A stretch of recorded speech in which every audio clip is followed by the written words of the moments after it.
time for California League Baseball on KVCR with your Inland Empire 66ers, single-A affiliate of the Seattle Mariners. Today's broadcast is made possible by the support of Loma Linda University Children's Hospital, the only children's hospital in the Inland Empire. By Toyota of Redlands, where personal relationships still count.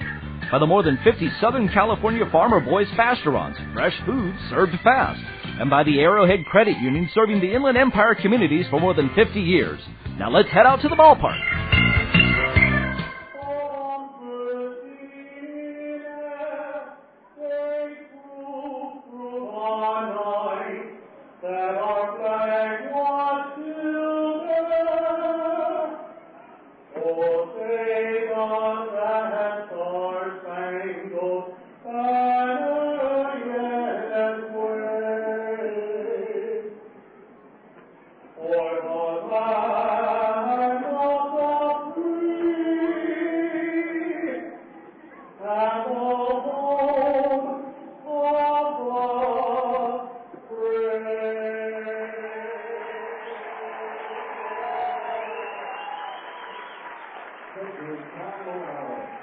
Well, good evening, everybody, and a very good Saturday night to you. Welcome to the Epicenter in Rancho Cucamonga, along with Bill Burns.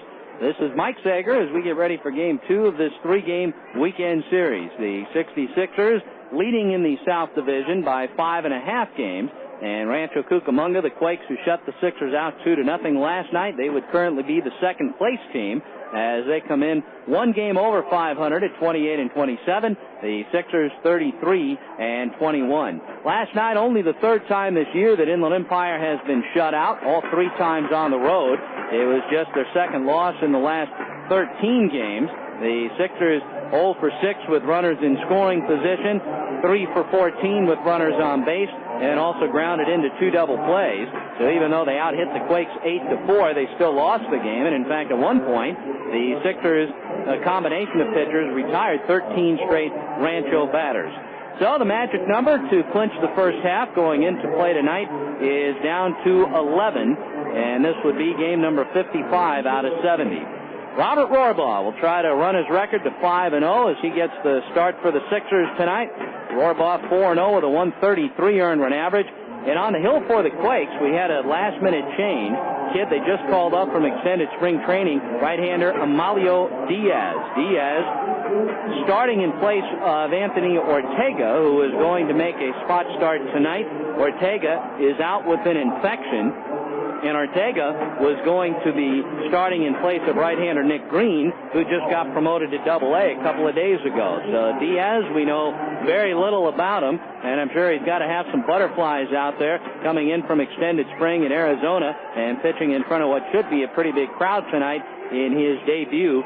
He was in the Arizona League last year, so I would imagine this will have to be the biggest crowd that he's probably ever played in front of in his young career. He is a third-year pitcher out of Venezuela. Thomas Oldham has joined the Sixers, former Inland Empire starter, who's going to be pitching in relief, coming back from some arm problems that did not require surgery, but he threw in Arizona yesterday, so Oldham will not be available to pitch until Monday. And we saw Ryan Roland Smith pitch 2 great innings last night. So as far as a closer tonight, it is really going to be whoever's throwing the ball well at any given moment. Jose de la Cruz expected back in a day or two after a little battle with strep throat. And once he gets back, he would be the guy who figures to do the closing. J.B. Tucker, the catcher who just joined the Sixers from Wisconsin, is in the starting lineup tonight. So Inland Empire will be using its 5th catcher of the year when they eventually get to Tucker, who's hitting 7th. Here's how the Sixers will hit against Diaz. It'll be Brent Johnson leading off in center and Young Chi Chen at second base. Reed Easley hitting third at first, followed by Big Mike Wilson in right. Marshall Hubbard will DH. Ronnie Prettyman will start at third base and hit 6th. J.B. Tucker does the catching. Matt Rogelstad at short hitting 8th. And Josh Womack in left field hitting 9th. Tui Asasopo getting a day off. So we are ready to go. 91 degrees at game time, and boy, was it a scorcher today for those of you who normally listen in on the internet out of the area. Driving to the ballpark at about 4 o'clock, it was 106. And here's the first pitch of the game to Johnson. That's on the outside corner. 0-1 to Brent. BJ with a 9-game hitting streak. Second time this year he's hit safely in 9 straight. And he's also hit safely in his last 9 games on the road. The 0-1 pitch fouled back into the screen. comes in hitting .286 with a home run and 20 runs batted in. He was 2 for 4 last night, and so far against the Quakes this year, he's hitting .381, including his 1 home run and 4 runs batted in. Plenty of sunshine on the field, though not the pitcher's mound or the home plate area, as Diaz pitches in on Johnson, and an accidental check swing foul behind the plate. Pretty much all the way from just to the what would be our left of shortstop around to first base. Plenty of sunshine, and from left field, left center over all the way to right, a lot of sun. Johnson out in front of one, fouls it back, so the count remains no balls and 2 strikes. Wind blowing out to right, as it always does here, about 10 miles an hour. And a pretty clear shot of the mountains back of left field. It should be a very nice night for baseball once that sun gets down. It was extremely comfortable last night. Diaz out of the windup, and the 0-2 pitch to Johnson is a drive into right center field. Racing over is Toussaint. He reaches up, and he can't get it. So the ball goes all the way to the fence. Cody Fuller, the center fielder, picks it up. Johnson going to third. The relay, he's in head first, safe. Close play. That was a nice job by Fuller and Sutton on the relay. Brent Johnson winds up in third with a triple to get his hitting streak to 10. Johnson, the latest Sixer to have a hitting streak in double figures, 10 with the longest at 18. Ronnie Prettyman's had a couple of 11-game streaks, and the batter will be Young Chi Chin. That is the first triple of the year for Johnson. The Sixers last in the league. They only have 11 this year. They are at the top of the league in doubles. Young Chi Chen trying to get the Sixers the early lead. If you remember last night, Johnson and Chen started the game with hits, and then left-hander Micah Posey struck out 3 straight. The first pitch is low and inside to Chen, 1 ball and no strikes. Young Chi hitting .321 with 2 homers and 31 driven in. He has hit safely in 9 straight, 7 RBIs during the hitting streak. Diaz on the first base side of the rubber, works out of the stretch, and Chen pops it up on the right side. That's not going to get the run in as the second baseman Nate Sutton goes out into right field to get it. Chen pops up, one away here in the first inning, and the batter will be Reed Easley. Last night, a rarity, of course. The Sixers, statistically, the best hitting team in the California League. They are first in the league, hitting a solid .290, averaging just under 5.5 runs a game. They would be second in the league in runs. They are first in the league in on-base percentage and second in the league in slugging. So Easley climbs in. Reed hitting .272. He came in to pinch hit last night and made out. The first pitch from Diaz on the inside corner. And in the process, Easley had a 5-game hitting streak snap. He was 7 for 21 during the streak, 6 RBIs, 5 runs scored. Last night, and going back through the books, that was the first time that a Sixer team had been shut out in this ballpark in 3 years. Diaz pitched, a little pop up to short. Rodriguez makes the catch out in shallow left. So the Sixers in danger of doing what they did last night, getting a quick hit. In last night's case, it was 2 quick hits, and then they were turned away. Johnson with a leadoff triple, but now you've got 2 outs. And if Mike Wilson is unable to come through, they're going to blow a great scoring opportunity. Prior to yesterday, the last time that a Quakes team posted a shutout in this park against an Inland Empire squad was May the 13th of '03. Diaz ready and deals to Wilson, who takes high, 1-0 to Mike. Willie, former second-round draft pick, and he is putting together what could very well be his best season as a professional. He has gone hitless in 2 straight, which hasn't happened since the beginning of the year. And he pops one up. This will get him out of the jam. On the right side of the infield, it'll be Sutton, the second baseman. He's got it. So not a very good way to start. Brent Johnson triples, and he winds up being left at third. We'll see if that turns out to be costly as this game goes along tonight. We go to the bottom of the first inning. Sixers nothing. Quakes coming up. Right here, right now, Toyota of Redlands, Toyota of Redlands. Toyota of Redlands is pleased to once again partner with the California League's Inland Empire 66ers. Toyota of Redlands is located at 1139 West Redlands Boulevard with a showroom of Toyota cars and trucks as well as certified pre-owned Toyota vehicles. Open 7 days a week. As part of the local community, Toyota of Redlands believes in personal relationships. Information available at toyotaofredlands.com. This week, the 40th anniversary production of the musical Mame opens at the Kennedy Center. It's deja vu raised to the 9th power. Can you imagine how it feels for me to still be able to get the same goosebumps when I hear that overture? Mame's composer and lyricist, Jerry Herman. Sunday on Weekend Edition from NPR News. Sunday morning on KVCR, San Bernardino. African soccer players taunted by monkey chants. We black players are always the victims of this matter. We are insulted. We are called gorillas and all these things. The threat of racist soccer fans at the World Cup. That's Sunday on All Things Considered from NPR News. At 5 p.m. on KVCR, San Bernardino.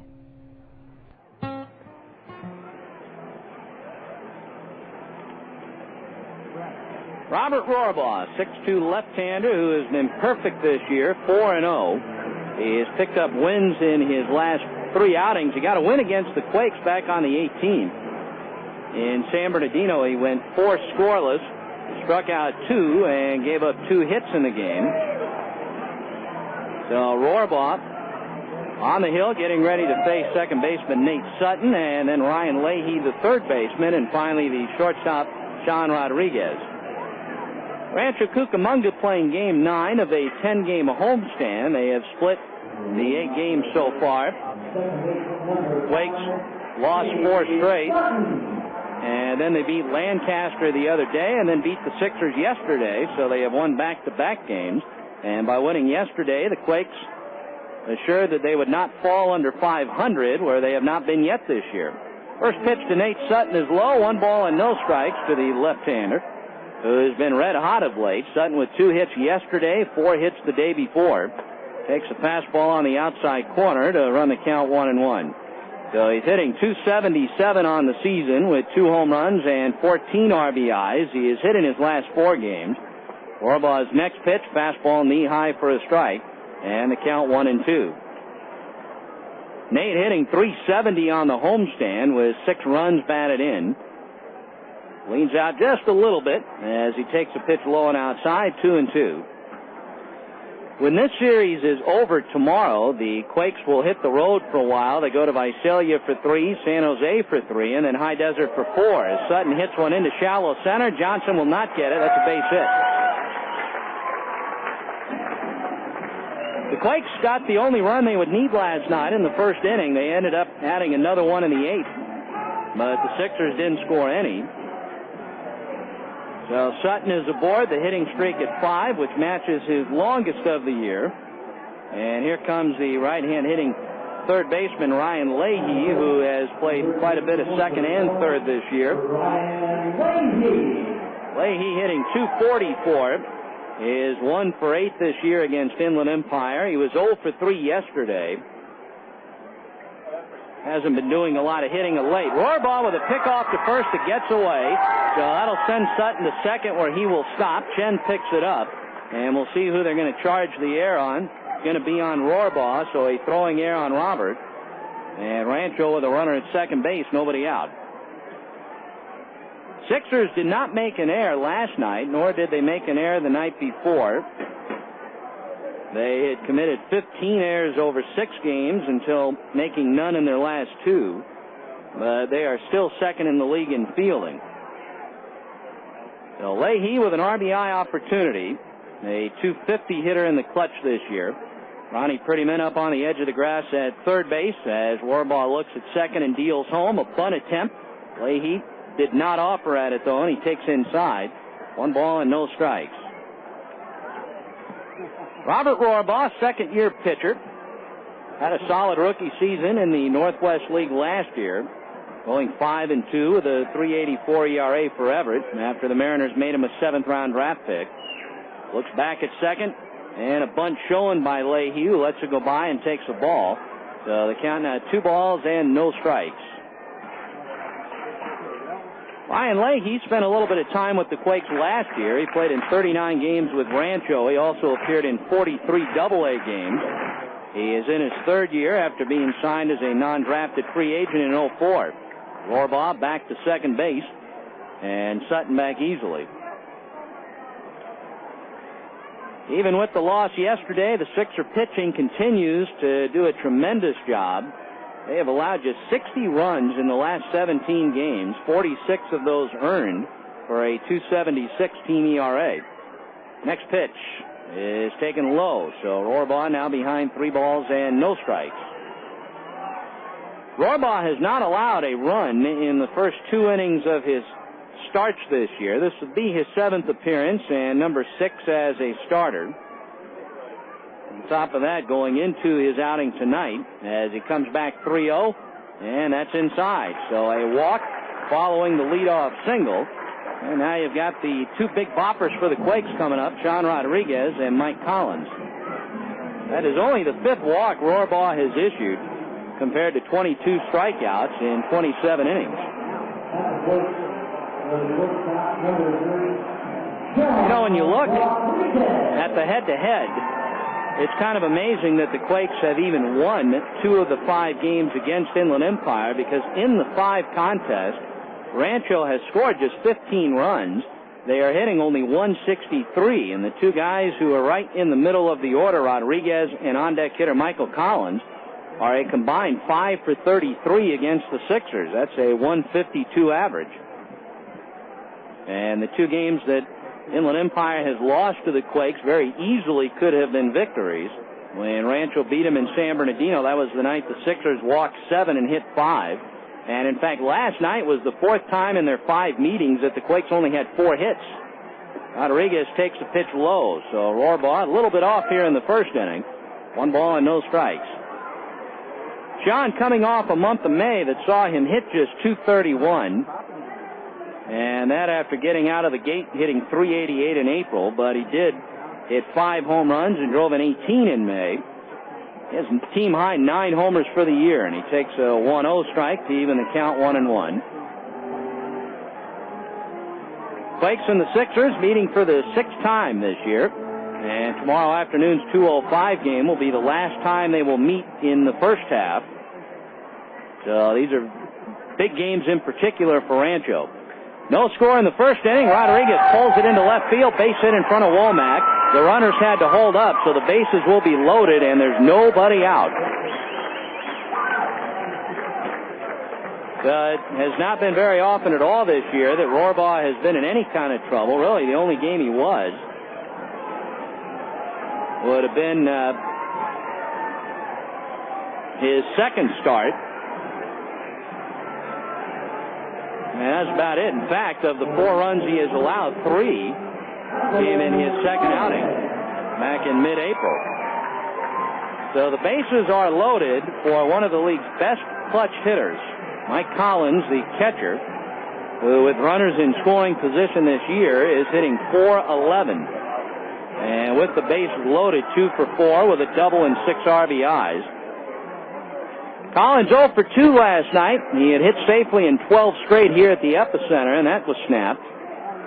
His numbers at home and on the road, though, pretty even. Sixers will play the infield for 2. Rohrbaugh's pitch is on the inside corner. So the count, no balls and a strike. Robert Edward Rohrbaugh, member of the ACC Conference Academic Honor Roll in 2003 and 2004. And formerly drafted by Montreal 4 years ago.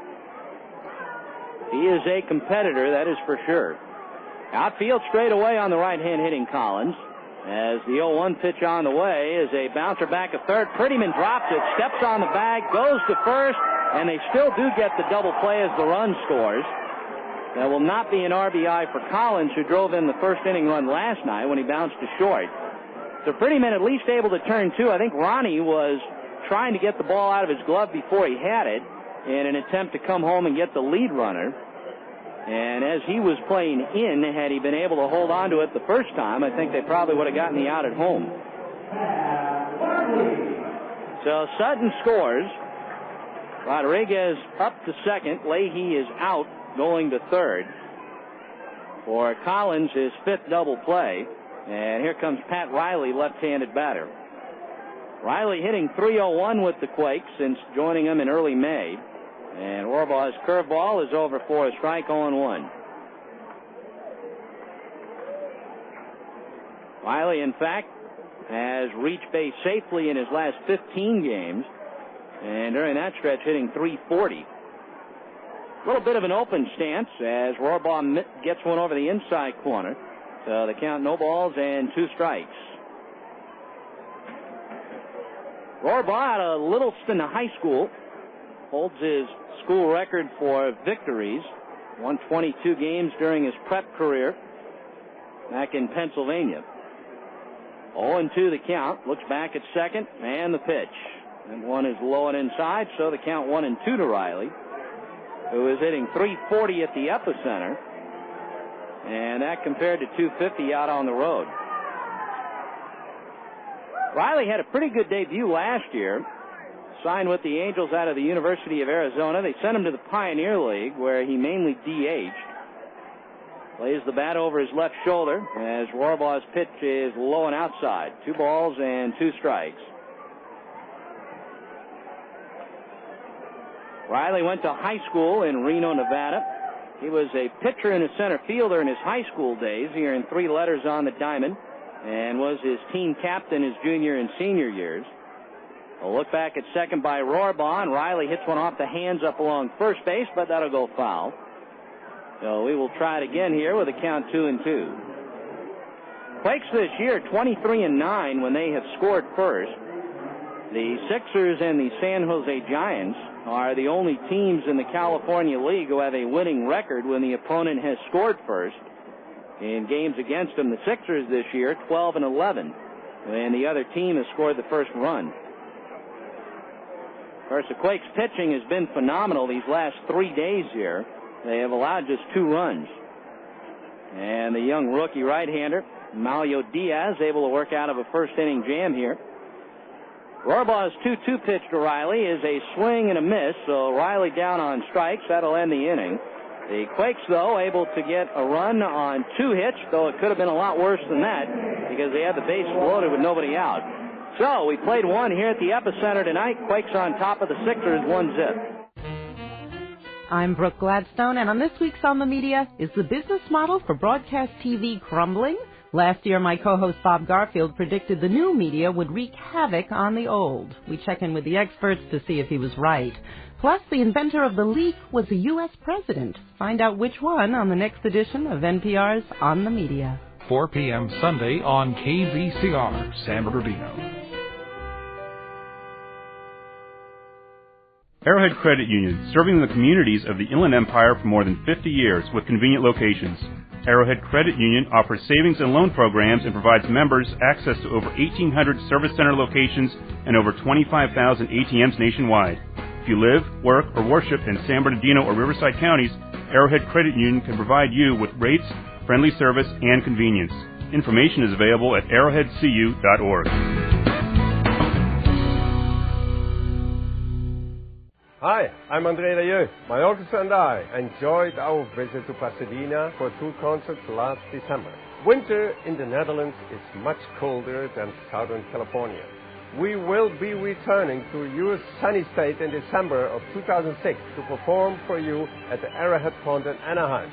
To order your tickets for this year's performance, please call 1-800-533-5827.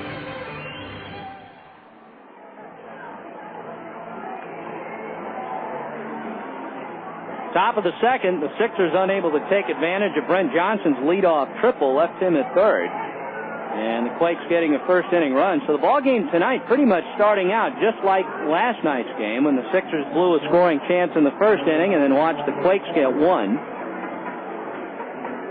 Marshall Hubbard, who is DHing tonight, will lead off here in the top of the second against Mario Diaz. Hubbard hitting .266, 5 homers, 25 driven in. And the first pitch to him is high and away, 1 ball and no strikes. What's kind of interesting about Marshall is when you look at his splits, he has actually hit a lot better when he's been the DH. The next pitch to him is high. Hitting .303. And that would be 60 points higher than what he's hitting when he's in the field. He's at 4 of his 5 home runs out of the DH. He hits a pop-up on the left side. Routine play for the left fielder, Pat Riley. And he will move over a couple of steps to his left before making the catch. So 1 away here in the second. Of course, the Sixers have no book whatsoever on Emilio Diaz, and normally the advantage goes to the pitcher in those situations. So I wouldn't be surprised if Diaz does well the first time through the order, but we'll have to wait and see if the young man can make some adjustments when he sees the hitters for the second time around. Ronnie Prettyman hitting .315, .214 against the Quakes. Takes a pitch on the outside corner, no balls and a strike. Ronnie, 5 multi-hit games in the last 8 he has started, and he's hit .483 in those 8, including 4 doubles. He has been the team's best road hitter all year. He hits a pop-up behind the plate. Will it stay in play or not? Collins back to the screen, and it's going to land about 2 rows into the stands. So Prettyman with a count of no balls and 2 strikes. Rancho's team ERA over the last 10 games is just a skosh above 3. And the starters in the last 10 have an ERA of exactly 3. So they've been getting some pitching. They have not been getting a lot of hitting. That's pretty much been the case for him since the beginning of May. Diaz back 0-2, and Prettyman strikes out swinging. So Emilio Diaz picks up his first strikeout, and that'll bring up, making his California League debut, J.B. Tucker, John Bullock Tucker III, who is up from Low A, Wisconsin. And he was having a pretty decent start to his season. He was hitting .250 down there with 4 homers and 19 RBIs. Right-handed batter looks at a strike from Diaz, 0-1. Quakes up 1-zip in the second. Tucker out of Wake Forest. Played at Mississippi State prior to transferring to there. And he was signed by Seattle as a non-drafted free agent last year. He takes a pitch low. They sent him to the Northwest League with Everett, and he had a big year. He wound up leading the league in slugging and also hit 11 home runs. 1-1 delivery is inside on the corner, according to the umpire, and the count now 1-2.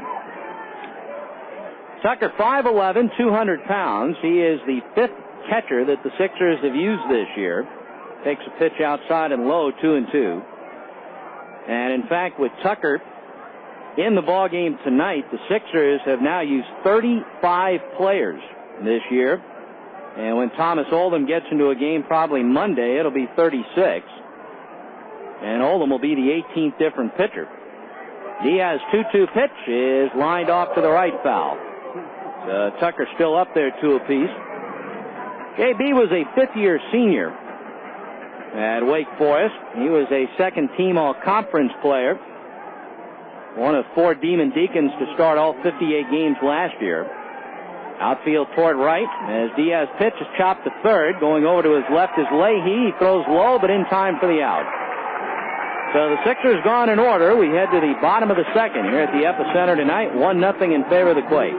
The first Farmer Boys restaurant opened in the Inland Empire in 1981 with a single premise: serve generous portions of freshly prepared food and serve it quickly. The concept worked, and now Farmer Boys has grown to over 50 locations throughout Southern California. The menu features more than 75 freshly prepared items, including burgers, sandwiches, made-to-order salads, onion rings, and fried zucchini. Open for breakfast, lunch, and dinner. Farmer Boys, fresh food, fast. This week, a Prairie Home Companion goes Hollywood. From the Hollywood Bowl, Meryl Streep and Virginia Madsen and John C. Reilly join us. With Guy Noir, the news from Lake Wobegon, the Guys All-Star Shoe Band, and more from Hollywood. Tune in Sunday evening at 7 and a rebroadcast Friday morning at 10 on KVCR, San Bernardino, Riverside.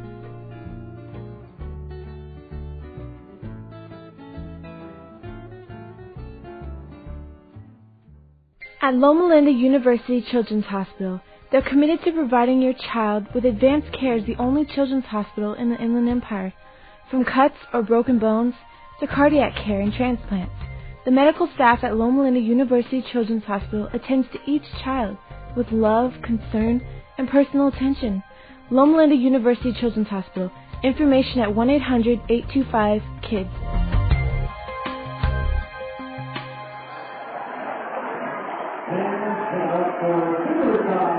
We go to the bottom of the second. Quakes on top by the score of 1-0. Robert Rohrbaugh getting ready to face Cliff Remole, Drew Toussaint, and then the designated hitter Ben Johnson. A couple of games in the Cal League tonight are actually nearing a conclusion. The Lake Elsinore Storm, currently in third place, 6 games behind the Sixers, are in Lancaster. The Storm up 6-0, but now leading 6-4 in the bottom of the 7th. Lake Elsinore getting home runs from Chase Headley and Tim Brown. Stockton in Modesto tonight, and the Ports leading the Modesto Nuts 6-3 in the bottom of the 6th inning. They actually have a doubleheader, so that is game 1 of a scheduled 7-inning game. Visalia and High Desert just underway at Maverick Stadium, and San Jose and Bakersfield are about ready to start. We will, of course, keep you abreast of the Cal League scores throughout the night here. Cliff Remole, who had a double in 4 trips last night, left-handed batter, takes a strike 0-1. Remole hitting .225 on the Quakes homestand. He was in Rancho last year and was hitting well, then suffered an ankle injury and missed about a month. Next pitch from Rohrbaugh is inside, so the count 1 ball and a strike. Remole played in 48 games for the Quakes last year. He hit safely in 38 of those, and he hit very well against lefties. Next pitch from Rohrbaugh is down and in, 2-1. Well, Remole this year hitting better against lefties than righties, and he is a left-handed hitter. The pitch from Rohrbaugh is grounded the other way to third. Prettyman up with it cleanly, and Ronnie over to first for the out. So 1 away here in the second. The batter will be the right fielder Drew Toussaint, who did not play in the ballgame last night.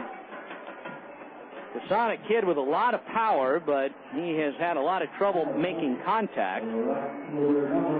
He has fanned 56 times in 48 games, and he has almost 20 more strikeouts than hits. So that would explain why he's only hitting .219. But he does have 7 homers, 9 doubles. So 16 extra base hits out of 37 total, and he takes the pitch low. He had a 2-run home run against Lancaster 2 days ago here. The pitch from Rohrbaugh fouled straight back into the screen, 1 ball and a strike. Read a very interesting story by Peter Gammons today. You know, the draft is next week. We've been talking quite a bit about it of late. And Gammons had some rather interesting insight that might take us an inning or 2 to get through it. The pitch from Rohrbaugh hits the outside corner, 1-2 now to Toussaint. The big names that have been mentioned to go high in the draft this year, pitcher Andrew Miller out of North Carolina. 1-2 to Toussaint, fouled at the plate.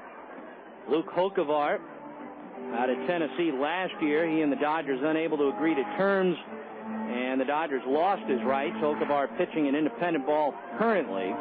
Another pitcher named Brad Lincoln and a position player at Long Beach State, Evan Longoria. The 1-2 pitch to Toussaint is popped up off the hands into shallow right. Chen racing out, though, to make the catch. Nice play by Young Chi. 2 outs in the second, 1-0 Quakes. And here's the switch hitting DH, Ben Johnson, who's hitting .242. But as a designated hitter, hitting just .200. Nobody knows what those players will do if they ever do get to the big leagues. Andrew Miller and Luke Hokevar appear to be potential front-end starting pitchers. Then you start to look at some of the history of the draft, and early picks are not necessarily a sure thing. Johnson grounds it under Rohrbaugh's glove and into center. So Ben Johnson doesn't waste any time, jumps on the very first pitch and gets himself a single. Johnson had been just 1 for 14 on the homestand. So that is hit number 3 against Rohrbaugh, brings up the center fielder Cody Fuller. Fuller 0 for 10 this year against the Sixers, and coming off a miserable May that saw him hit a league low 178. He is hitting .290 for the year. Some guys from past drafts who were supposed to be sure things, guys like pitchers Brian Taylor and Todd Van Poppel and Paul Wilson and Darren Dreifert, as Rohrbaugh gets a strike over to Fuller, a right-hander. Remember how the Twins were ridiculed 5 years ago when they took Joe Mauer with the first overall pick instead of Mark Pryor? Well, fast forward 5 years later and see if the Twins would make that trade. I don't think so. Orbaugh's 0-1. On the hands, a check swing foul behind the plate, 0-2 to Fuller. Joe Mauer, who had a serious knee injury in his career but is a rising star, and Mark Pryor, who's been beset with tons of injuries. Since making his Cubs debut in May of 2002, he's won 41 games. So obviously the Twins, looking at it now, made the right choice. 0-2 pitch is upstairs, 1-2 the count. So therein lies rule number one of baseball draft watching, and that is nothing is predictable. You know, the Mets' David Wright lasted until the second round when he was taken. Grady Sizemore was a third-round pick. And then you look at some of the young players the Dodgers have who have been up and helping at the big league level this year. Fuller swings, fouls a pitch back. Matt Kemp, who homered for the third straight game today for Los Angeles, he was a sixth-round pick. Their catcher, Russell Martin, a converted infielder, third baseman, was a 17th-rounder.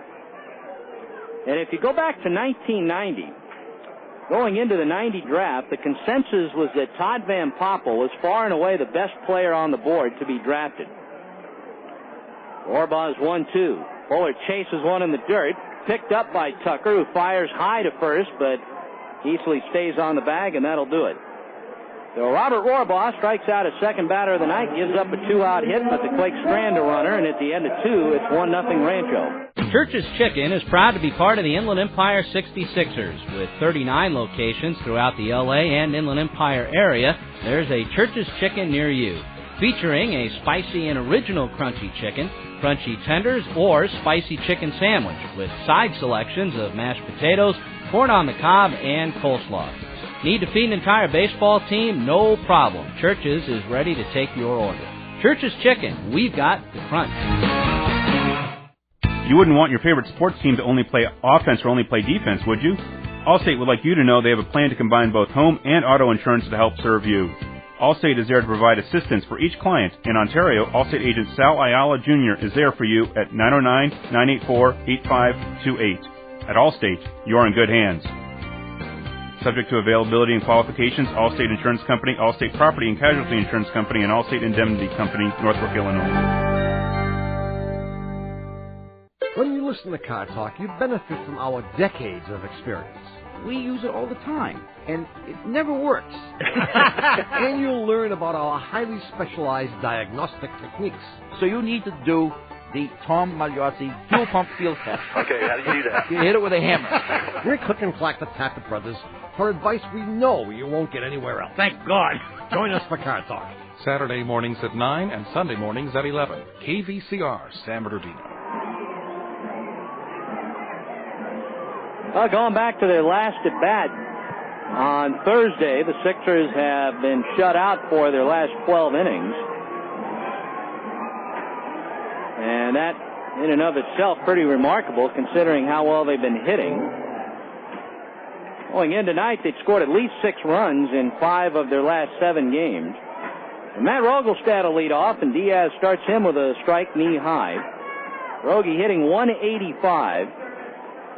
You know, it's kind of interesting. I looked it up today because Matt's starting at short tonight as the pitch from Diaz is a curveball high and away, 1-1. Last year with the Sixers, Rogelstad made 1 appearance at short.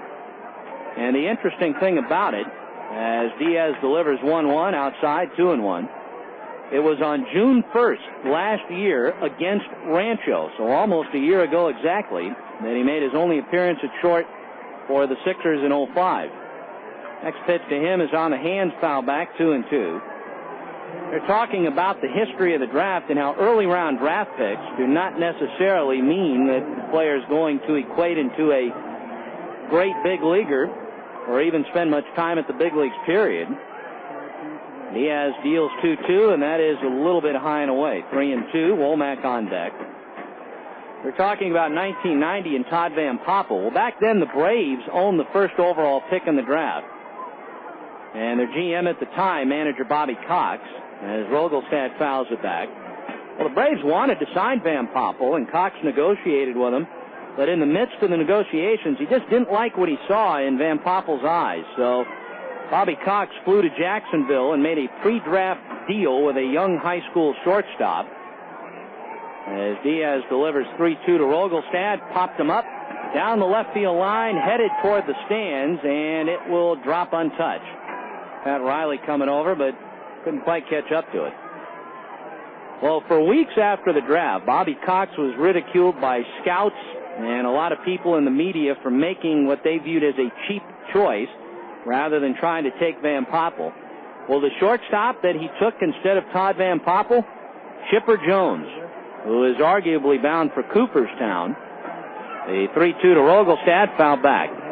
Meanwhile, whatever happened to Van Poppel? Well, in his big league career, he was 36-46 with an ERA of 5.5. He wound up being drafted that year by Oakland. And in fact, the A's in 1990 had what was being called at the time the greatest pitching draft in history. As Rogie pops one foul back to third, that'll get into the stands. They had 5 early picks in the draft, I think all first-rounders. And the guys that Oakland took, it was supposed to be the greatest pitching draft ever by one team: Van Poppel, Kirk Dressendorfer, Don Peters, Dave Zancanaro. As Rogelstad pulls one on the ground to first, fielded by Remolay, who takes it himself, and we have one out in the third inning for Josh Womack. Curtis Shaw and Sheon Garland. You recognize any of those names?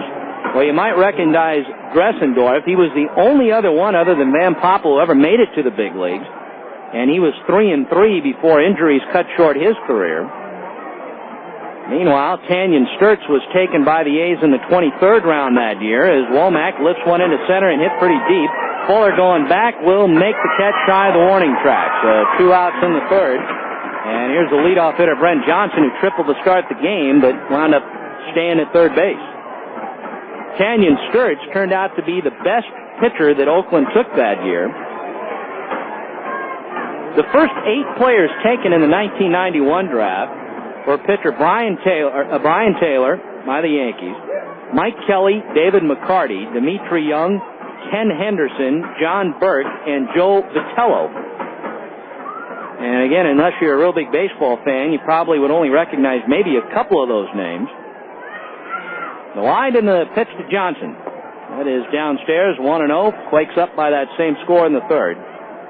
In 1992, the first 8 players drafted were Phil Nevin, Paul Shuey, B.J. Wallace, Jeffrey Hammonds, Chad Mottola, and Derek Jeter. Johnson hits a little liner off the end of the bat into center, so he's got yet another multi-hit game. Well, it seems like every time you turn around these days, Johnson has at least 2 hits in a game. So he has both of the Sixer hits, as Amalio Diaz had retired 8 straight after giving up the leadoff triple to Johnson in the first inning. So here's Chen, who popped out in the first. Yeah, Derek Jeter was drafted after 7 other players were taken in the 92 draft. In 93, there were a lot of people in the Seattle organization who preferred that the Mariners, who had the first overall pick, take Darren Dreifert instead of Alex Rodriguez. Dreifert, an established college pitcher. Well, Seattle took A-Rod. The next 5 picks in that draft were all college pitchers: Darren Dreifert, Brian Anderson, Wayne Gomes, Jeff Granger, and Steve Soderstrom. The pitch on the way to Chen, foul back, 0-1.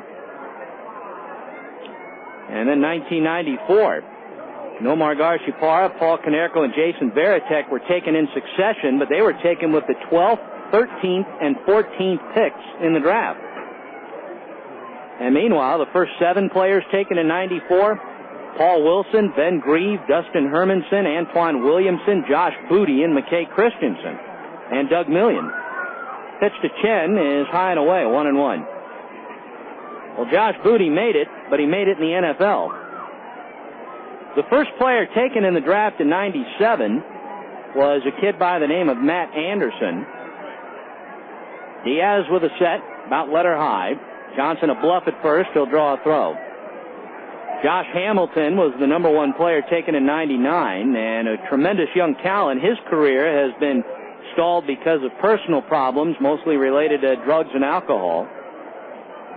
After Hamilton, you had Josh Beckett, Eric Munson, Corey Myers, B.J. Garby, Josh Girdley, Kyle Snyder, and Bobby Bradley. Recognize many of those? You might recognize B.J. Garby because he played half the year with the Sixers last year, but he was originally drafted by Minnesota. And finally, there was the draft, often compared to what will unfurl this Tuesday, the 2000 draft, when Adrian Gonzalez, Adam Johnson, Luis Montañez, Mike Stadolka, Justin Wayne, Rocco Baldelli, Matt Harrington, Matt Wheatland, and Mark Phillips and Joe Torres were among the top 10 players taken in 2000. Joe Torres, by the way, still playing, and he's here with the Quakes. And in fact, 20 of the 30 players in the first round of the 2000 draft have never even gotten to the big leagues. Chase Utley, who was the 25th player taken, did get to the big leagues, and he's doing quite well. As Chen lifts one into right field, but that's playable. It'll be Toussaint, the right fielder, to make the catch, and that'll do it. So the Sixers have really not done a thing. In fact, aside from Brent Johnson, young Amalio Diaz has set the Sixers down very easily, and looks like a kid who's actually been around for a while. So we head to the bottom of the third with the Quakes holding on to a 1-0 lead. When it comes to travel dreams, the regions of Tuscany and Umbria offer the quintessence of Italy. I'm Rick Steves, and on the next edition of our weekly travel show, we're getting an insider's perspective on enjoying Tuscany and Umbria like a local. It's Recess in Mona Lisa's backyard with Umbrian vintner Cecilia Botai, as we find out why everybody's so crazy these days about Italy. It's this week on Travel with Rick Steves. Sunday at noon on KVCR, San Bernardino. Susan G. is a housekeeper at Charlottesville U. Her living expenses are $900 a month. Not bad, except for one thing. Your take home for the month is $1,200. That means $300 left to pay for everything. Yeah, to buy, well, you know, you got to buy shampoo, you got to have toilet paper. But students across the country are demanding better pay for folks like Susan. I'm Kai Rizdal, a living wage on campus, this week on Marketplace Money. Sunday afternoon at 1 on KVCR, San Bernardino. For 60 years, Best Western has provided rooms that fit your budget. When traveling this summer in California, Hawaii, and Nevada, you're invited to participate in the Best Western Hotel Travel Card Plan and the Baseball Fan Rate, which provides special offers. Experience this summer with the Best Western Hotels of California, Hawaii, and Nevada. Information available at bestwesternbaseball.com.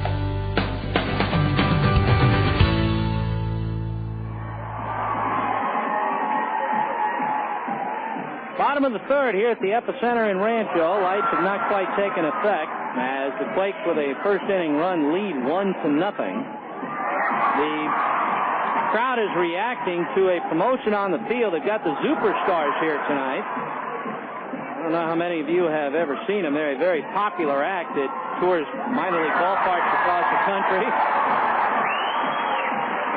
And the Superstars are costume characters who are named after big league players. For instance, the character they had down on the field wearing an oversized shark costume, and they call him Shark McGuire.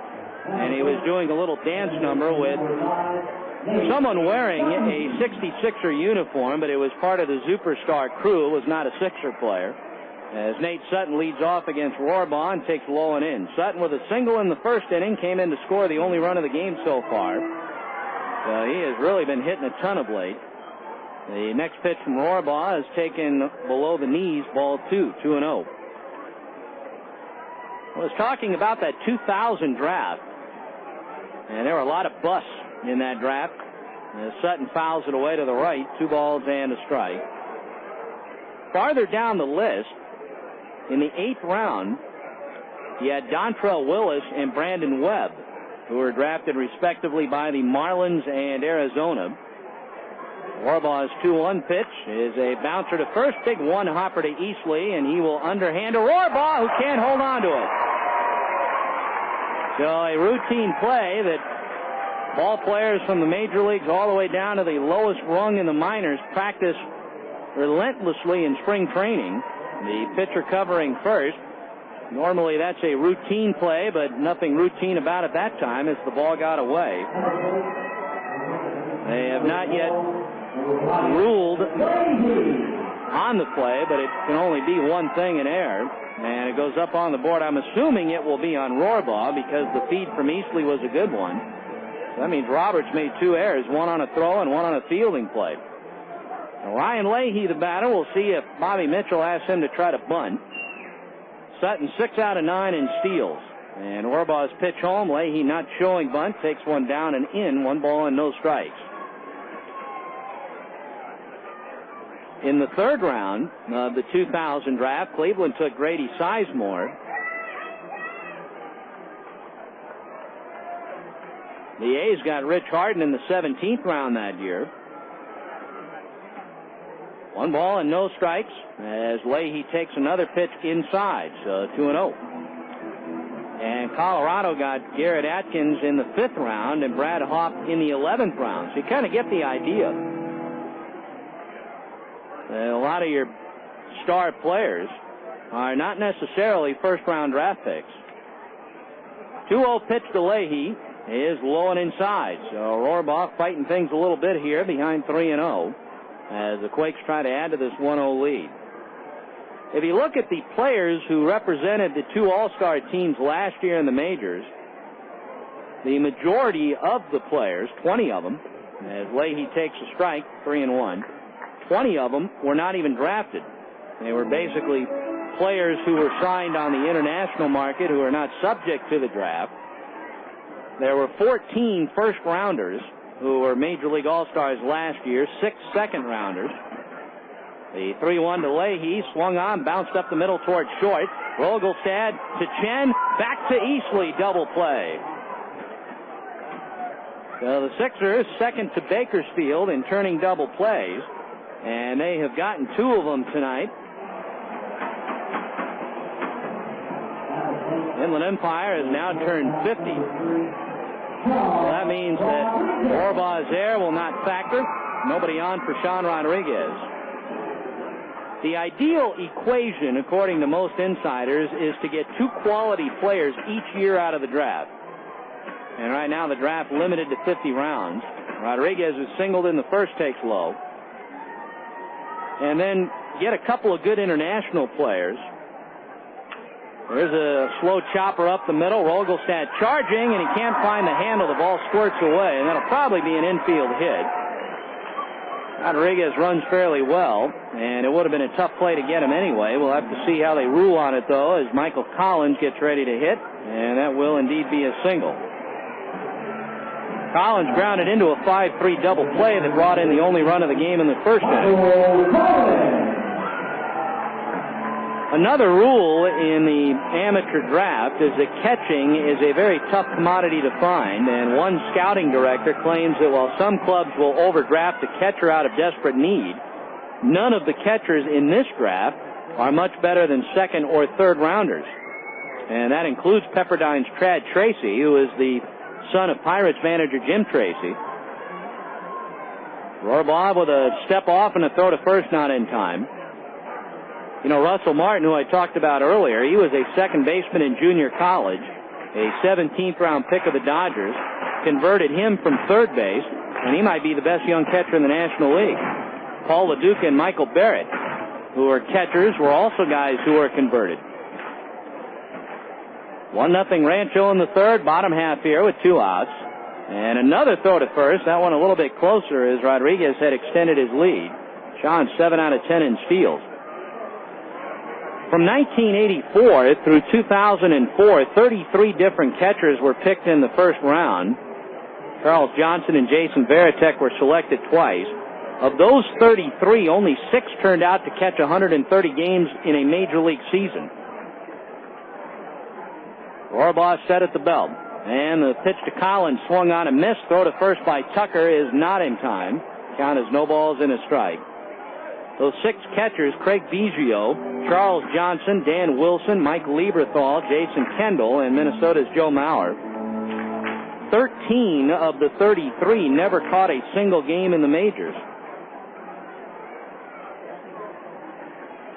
Of course, another trend that is starting to change, and it has the last few years, concerns college versus high school players. As Collins hits a little flare into right for a base hit. Nice little inside-out swing by Mike.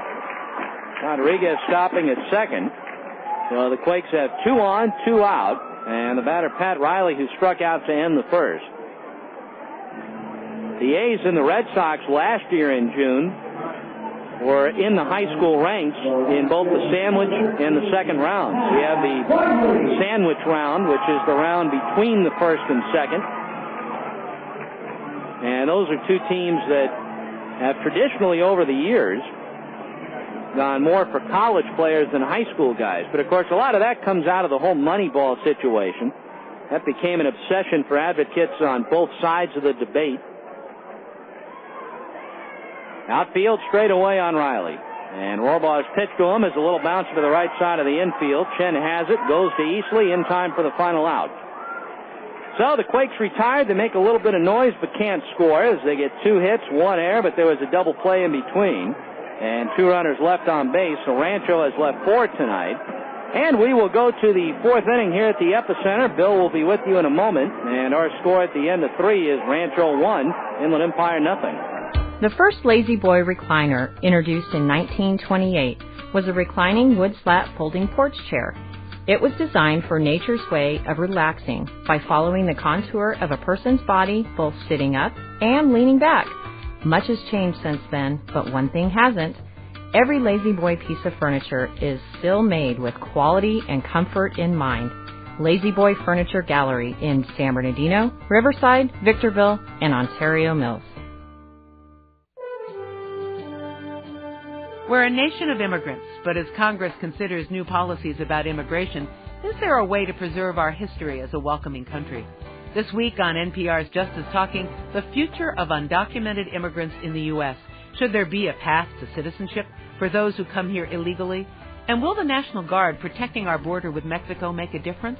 I'm Margot Adler. I hope you can join me. Sunday afternoon at 2 on KVCR, San Bernardino.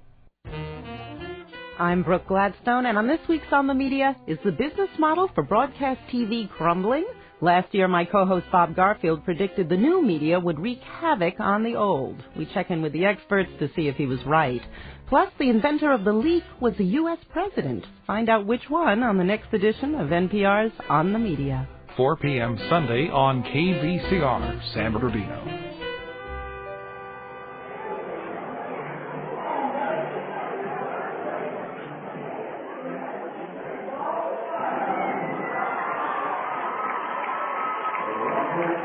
Nothing to score here. Rancho Cucamonga in the lead. We're ready for the top of the 4th inning.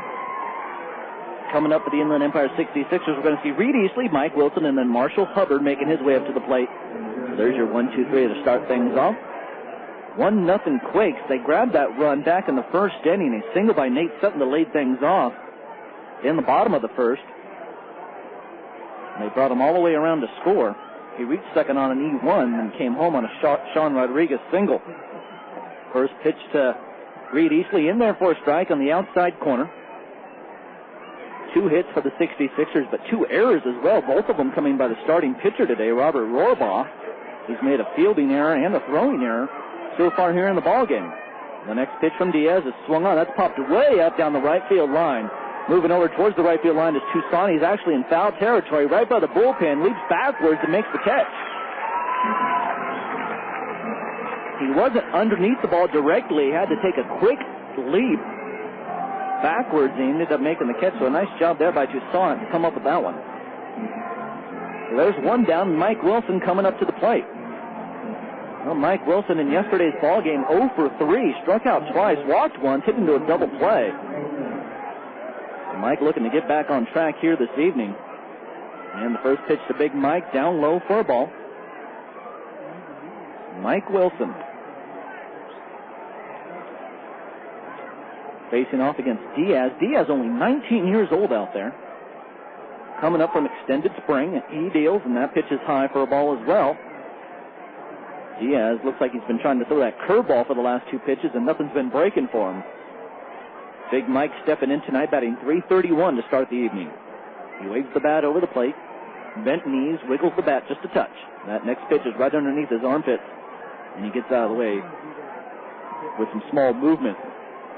In away games, Mike Wilson hitting .296 on the year. He has 1 triple to his credit and 3 home runs. That pitch also underneath his armpits, and he'll take ball 4. So 4 straight balls to Mike, and the 66ers have a base runner. They've only had 3 base runners so far this evening. The triple by Brent Johnson to start things off in the very beginning of the ball game. They could not bring Brent home, unfortunately. The next 3 66ers back in the first inning were retired. 1, 2, 3 after that. Nobody came on base in the second inning for the Inland Empire 66ers, and then in the third, Brent Johnson reached again. So Brent has only the 2 hits for the 66ers so far here. Marshall Hubbard, the batter. Mike Wilson takes his lead in the first pitch. On the outside corner, good for a strike, a fastball out of the hand of Diaz. So Diaz in extended spring. Not a very fun place to be if you're a baseball player. No atmosphere whatsoever down there. No fans in the stands, just you and the other team playing baseball. And there's a foul ball off to the left side. That's actually going to get right into the upper deck, the very last row of seats, in fact, in the upper deck.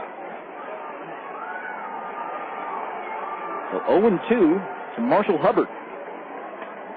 Hubbard looking down at Gary Thurman. Gary Thurman in the third base coaching box. And a quick pickoff move. Mike Wilson diving back in safely. Hubbard starting the day batting .266, 0 for 4 in yesterday's game. A lot of 0-fers in yesterday's game for the whole 66ers ball club. The deal home and a check swing by Hubbard. Did he go around? The throw down to first base. Back in safely is Wilson. And I have to imagine we'd check on this one. Indeed. And no, the umpire at second base is actually on the right. The third base umpire, now get this, is on the right side of second base from where we're facing right now. Normally that umpire would be on the other side, right in front of the shortstop, but he's in front of the second baseman. There's also a first base umpire here tonight. Kind of strange positioning for the umpire there. They asked him to make the call to see if Hubbard went around. He did not. So the next pitch, up high for a ball, 2-2. Well, overall, just not good positioning by the umpire out there. Diaz looking into his catcher, Collins. Collins throwing down some signs. He'll set up away. The 2-2 pitch is swung and a miss. That'll be strike 3 to Marshall Hubbard. So he takes a big hack and goes down swinging. Hubbard has now struck out 32 times on the year, playing in his 46th game right now. That'll bring up Ronnie Prettyman. Prettyman has already struck out here in the ballgame. In fact, that's the only 2 strikeouts here so far in the game. Hubbard and Prettyman. For the pitcher, Diaz. But Diaz has been looking good so far in the ballgame. So here's Ronnie stepping in with 2 down and a runner at first base. Top of 4. A high set by Diaz, and he throws home, and he misses high. Well, a scoreboard well lit up out here. Actually, there's 2 scoreboards on the field, and both of them well lit up, in fact, in left center field. There's a basic scoreboard, but it says Quakes up above it in bright lights. And a 1-0. Nope, they'll throw over. Mike Wilson back, diving head first. Lit up, says Quakes across the top. Looks kind of snazzy.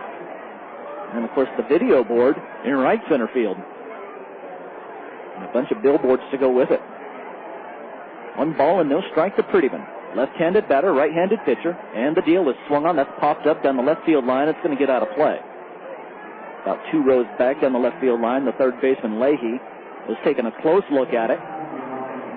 Something I found interesting as soon as we got here yesterday. Of course, there's the big screen right behind home plate to protect the fans. But over the dugout, there's a screen. It's probably about maybe 5 feet high over the dugout. And it's a netted screen. And that goes all the way across the dugout. And all the way down the right and left field line, and this happens on both sides, there's nets all the way down the sides. So if there's any hard line drives that are going to go really low, no one's going to get hurt. And I like that a lot. Next pitch inside for a ball. It's going to be 3 balls and 1 strike. Too many times I've been to ball games and seen just screaming line drives, probably about 10 feet off the ground, going to the stand, somebody get hurt. In fact, one time I recall being at a major league ball game, fan probably about 10 feet, 10 rows up, got one right square in the middle of the eyes. Next pitch is fouled away. That's going to get out of the ballpark. Off to the left side. This gentleman, I don't know if he was paying attention or not, and at Old Candlestick Park in San Francisco, they used to have a cement cover where the visiting ball players used to walk out of. It was kind of like a tunnel where the visiting ball players would go under, and the very top of it was cement.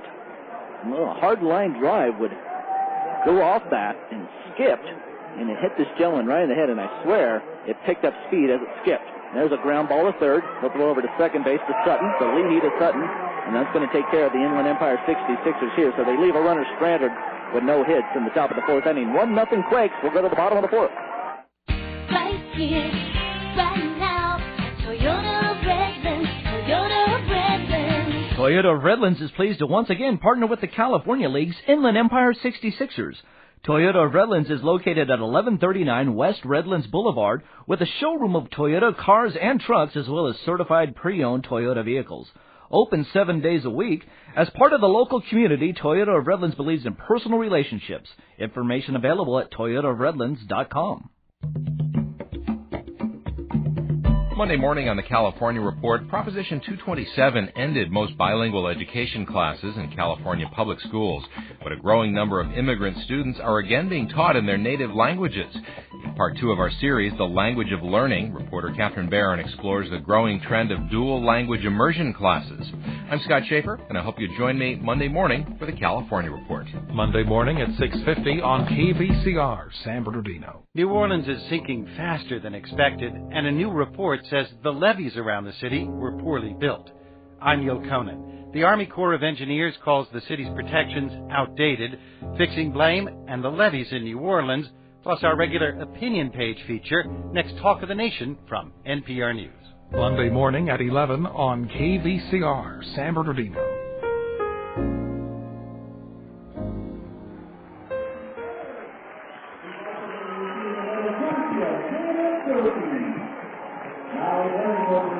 Take a look at the Cal League scoreboard here really quick. And so far, no score between Stockton and Modesto. Lake Elsinore beat Lancaster 9-4. That's the final today. Stockton and Modesto actually has 2 ball games. A doubleheader up there, and Stockton won the first game by a score of 10-3. The second game has not got underway yet. High Desert up over Visalia 1-0. That one's in the fourth inning. And San Jose and Bakersfield, no score in Bakersfield. Well, here we go with the 66ers. They have taken the field. The Quakes are coming up to bat, and Cliff Remele will be the batter. 1-0 Quakes in the lead. Remele, bat from the left side. 6'1", 205 pounds. Had 1 hit in yesterday's ball game. He's 0 for 1 here tonight. Overall against the 66ers, he's 3 for 10, so batting .300 against the ball club so far this year. And a lefty-lefty matchup. Warbaugh Diaz, and that one is grounded hard up the first baseline. Backing up on it easily. He's going to grab it in foul territory. So Reed taking care of that pitch. Remele did not strike out in 8 straight ball games, but got a strikeout last night. He's only K'd in 45 games this year. Or excuse me, he's only K'd 19 times in 45 games this year. Not too bad. Here comes the 0-1 from Rohrbach. That one is in there for a strike, right at the knees, across the outside corner of the plate. Against lefties, Remele batting .333. Pretty darn solid. 15 for 45 coming into tonight. The 0-2. That one is a little bit farther outside, and that's called for a ball. So it's going to be 1 ball and 2 strikes. And actually, kind of strange here, Remele actually doing better against left-handed pitching as he hit the ground ball to Young-Chi Chen. Chen will back up, field the baseball, throw it over to first, and that'll take care of Remele. I'll bring up Drew Toussaint. But you very rarely see a lefty-lefty matchup that actually is going to have a better batting average from that side than the right-left matchup. He's batting .305 when he faces right-handed pitching. Very strange to see that. And just a little hint of advice, and if you are a left-handed thrower and you have a child that bats left-handed, get out there and throw to him left-handed. That is absolutely fantastic. The more he sees those pitches, the better. Drew Toussaint swings at the first pitch and misses. That's one of the hardest things to overcome, the lefty-lefty matchup. The 0-1. That one's underneath the feet, as Toussaint had to dance out of the way of that pitch. So the count's going to be 1 ball and 1 strike.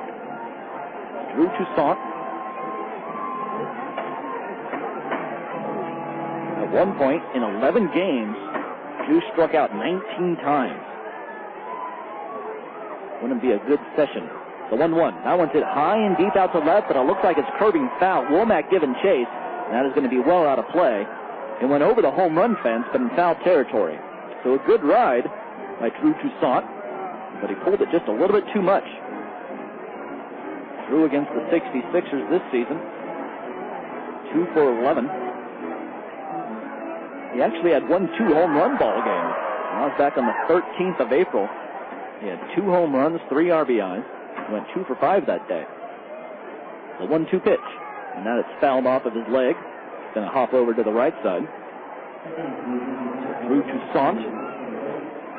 We'll have another pitch coming up on a 1-2 count. Toussaint, a right-handed batter, wearing his pants all the way down to his very top of his shoes.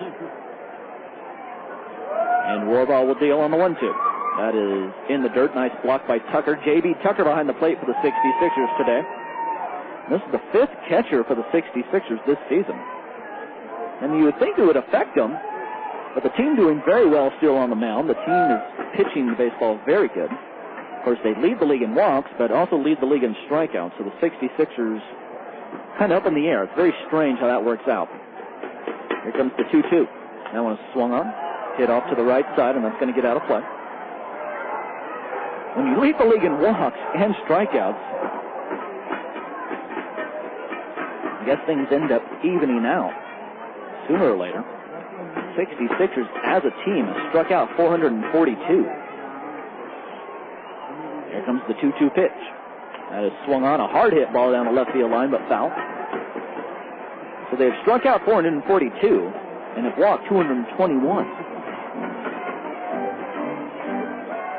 Of course, I can't imagine having 5 catchers during a season would help that process. Even though the team does have the second lowest ERA in the league at 3.49 coming into tonight. Another 2-2 pitch, and that one is swung on into right center. Wilson going back, so is Johnson, and that one's going to land on the warning track. Toussaint around first base, heading into second. The throw will come in, and Noel will be there at second base to cover. So Toussaint has himself a stand-up double. Another base hit here for the Quakes, and they have a runner in scoring position with 1 down.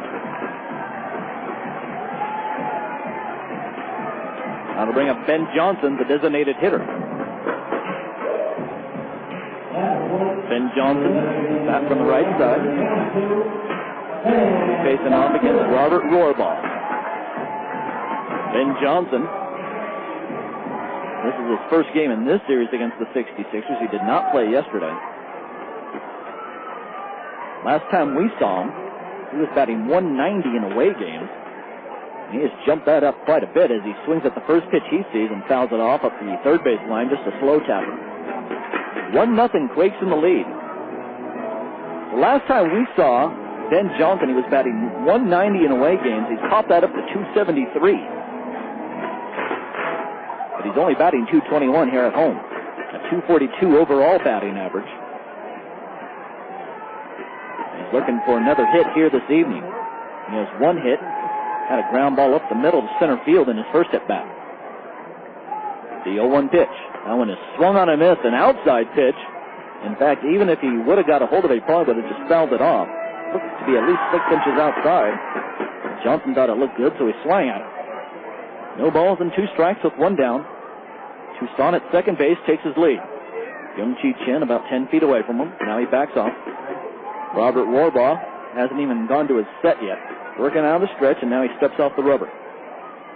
1 stolen base for Toussaint, and he's been caught 1 time. More than likely not going to take off here in this situation. We're in the bottom of the 4th inning, 1-0 Quakes. The set by Rohrbaugh, a long look back to second, now a deal home. That pitch is swung on a miss, and that pitch is way outside, even farther outside than the last one, and that is strike 3. So 2 down here. Well, Robert Rohrbaugh only given up 1 run so far in this ball game. He has given up a few hits, 6 in fact. But overall, he's looking solid. Another strikeout to his credit, and that's his 3rd of the night. Here's Cody Fuller coming up to the plate. Cody batting out of the 9-hole. Swings an ash-colored bat. Swings it around in circles. And the first pitch to him is swung on and fouled off to the right side. And that gets back into the upper deck of stands. And it looks like a young lady got a hold of that baseball. Good for her. Cody Fuller 0 for 11 with 5 strikeouts against the 66ers this year. So he has not fared well against this ball club. Rohrbaugh will deal home on the 0-1. That is low for a ball. J.B. Tucker with the block back there. So J.B. Tucker, coming from Wisconsin, getting an opportunity to move up and play with the high Class A ball club. Must be exciting for him to get that opportunity. Rohrbaugh sets on the 1-1 pitch. He'll throw home, and that one is outside for a ball. He's trying to throw a breaking ball. Nothing's really been breaking for him though this inning, even though he struck out Ben Johnson on those pitches. Very same breaking ball he's been trying to throw that hasn't been breaking over the plate. So if it's working for you, I guess go ahead and keep throwing it. It's just not breaking for him. He's getting outs with it. He's just not having it work the way it should. 2 balls and 1 strike. Fuller standing right in the middle of the batter's box. The pitch swung on, that's fouled back, hits the screen, and it'll bounce over by the 66ers dugout. So Cody Fuller will have another opportunity here with a 2-2 count. He wears number 25 on his back, steps out, takes a practice hack. Cody Fuller in his last game did not play yesterday, but was 0 for 3 with 2 strikeouts. The night before that, scratch that, he did so play yesterday. And he did strike out twice. The 2-2. Swung on, that's fouled back. That would actually might get into the stands, over the screen, and between the roof and the screen. Not easy to do. There's a roof here. It's actually a little overhang, so during day games, if you sit up top, it'll probably be blocked by some shade, which is pretty nice to have. There's not much room for baseballs to get in between the screen behind home plate and that roof. But that time it did. 2 balls and 2 strikes to Cody Fuller. Rohrbaugh, the lefty, has the baseball in his mitt, steps off the rubber. Now he's back on, looking into the catcher, J.B. Tucker. Tucker throwing down a few signs. The longest hitting streak for Cody Fuller this year has been 8 games. And now a look back to second base with Young Chi Chen covering. No throw, though. That 8-game hitting streak for Cody Fuller came between April 21st and May 1st. It's always nice to put a string of hits together. The set, the look back to second, and the deal home. That pitch is low for a ball. So it's going to be a full count here with 2 down. 3 balls and 2 strikes. 1-0, Quakes in the lead, and with runners in scoring position and 2 down, Fuller's batting only .200. He's 3 for 12 on the year. Let's see if he comes through here for his Quakes ball club. Rohrbaugh will deal home on the 3-2, and there's a swing and a miss, and actually, no, fouled off. Just barely got a piece of it. Looks like it hit the shoulder of J.B. Tucker. Tucker taking a little blow on that one. Doesn't look like he's hurt too much. Tucker wearing the hockey goalie style mask. Slowly but surely, those old masks are fading away from catchers. I don't see the steel-grated barred mask anymore. Hardly ever. As I think in my mind here, Luis Oliveros had the hockey-style mask here for the 66ers as the next pitch is fouled away. I believe Omar Falcone wears the old mask, where he has the helmet on and then he pops the mask over it. Trying to think of the rest of the guys. Swagger wears the old style. Fernandez. Can't remember what Fernandez wore. Fernandez was another catcher for the 66ers. He was here for a short time. 3 balls and 2 strikes. Cody Fuller struck out in his last at-bat. Rohrbaugh sets at the waist. He'll kick and throw, and there's a line drive down the right field line. That's going to land foul. Actually take a wild kick and go into the stand. Might have hit one of those fences down there. There's fence post in that netting to hold up the netting that's on the rails here at the ballpark. It looks like that ball actually hit one of those posts. Wind blowing out to right field tonight. And Mike has told you it usually blows out that way here at this ballpark. And another 3-2 pitch. The runner goes from second. That one is lined down the left field line, foul. Nice job there by Ben Johnson. Drew Toussaint to take off from second base. I get a little bit of a jump on that pitch. Usually you don't see that unless there's a guy at first and second base or just first base where there's a force opportunity. But that time, Toussaint taking off on the 3-2 pitch, and let's see if he does it again. Rohrbaugh looking down at the ground, checks second base and throws home on the 3-2. That one's a check swing, and quite a battle going on here. Cody Fuller's been up at the plate for quite a while. Cody, at one point during the season, caved in 11 straight games. He had 18 total strikeouts in 11 ball games. Right after that, he went on a 5-game no-hit streak. So what a tough outing that was for him. Not the best of times. The 3-2 again. That one is called strike 3 on the outside corner. Cody Fuller cannot believe it. He thought he was outside. He takes off his helmet, throws his bat. Not too happy, and the crowd is letting the umpire know it here. That's going to take care of business. The 66ers work out of a little bit of a jam, leaving Drew Toussaint over there at second base after he doubled with only one down. Well, into the fifth. 1-0, Quakes in the lead.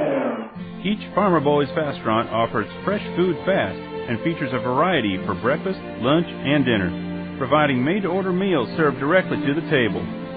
Popular menu items include burgers, freshly made salads, specialty sandwiches, and their signature side orders, onion rings and deep-fried zucchini.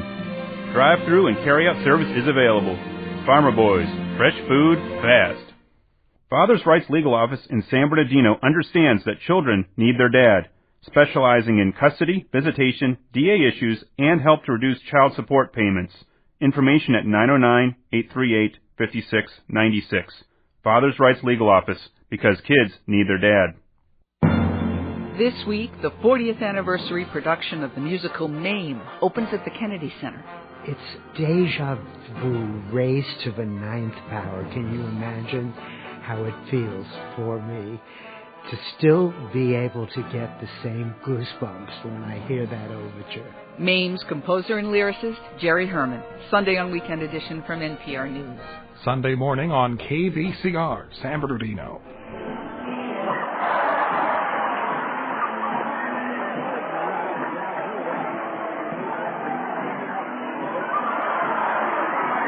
Well, the Superstars in heavy action here tonight. And if you've been around minor league baseball parks at all, you've probably seen the Superstars and other side shows that go through minor league baseball. I remember one time seeing a Britney Spears impersonator. That was my very first year of minor league baseball. Britney Spears impersonators, the Blues Brothers as well, make their trips around minor league baseball and independent leagues. The Superstars out here tonight. There's other groups as well, but nothing that really comes to mind at this point. Of course, the Famous Chicken and other side acts that just go around, and right now they're having one heck of a good time. The fans enjoying themselves, and always make for a little bit longer game, but the fans usually have a good time and enjoying the Superstars and the other acts that come on out. Well, no matter how the teams perform in 2006,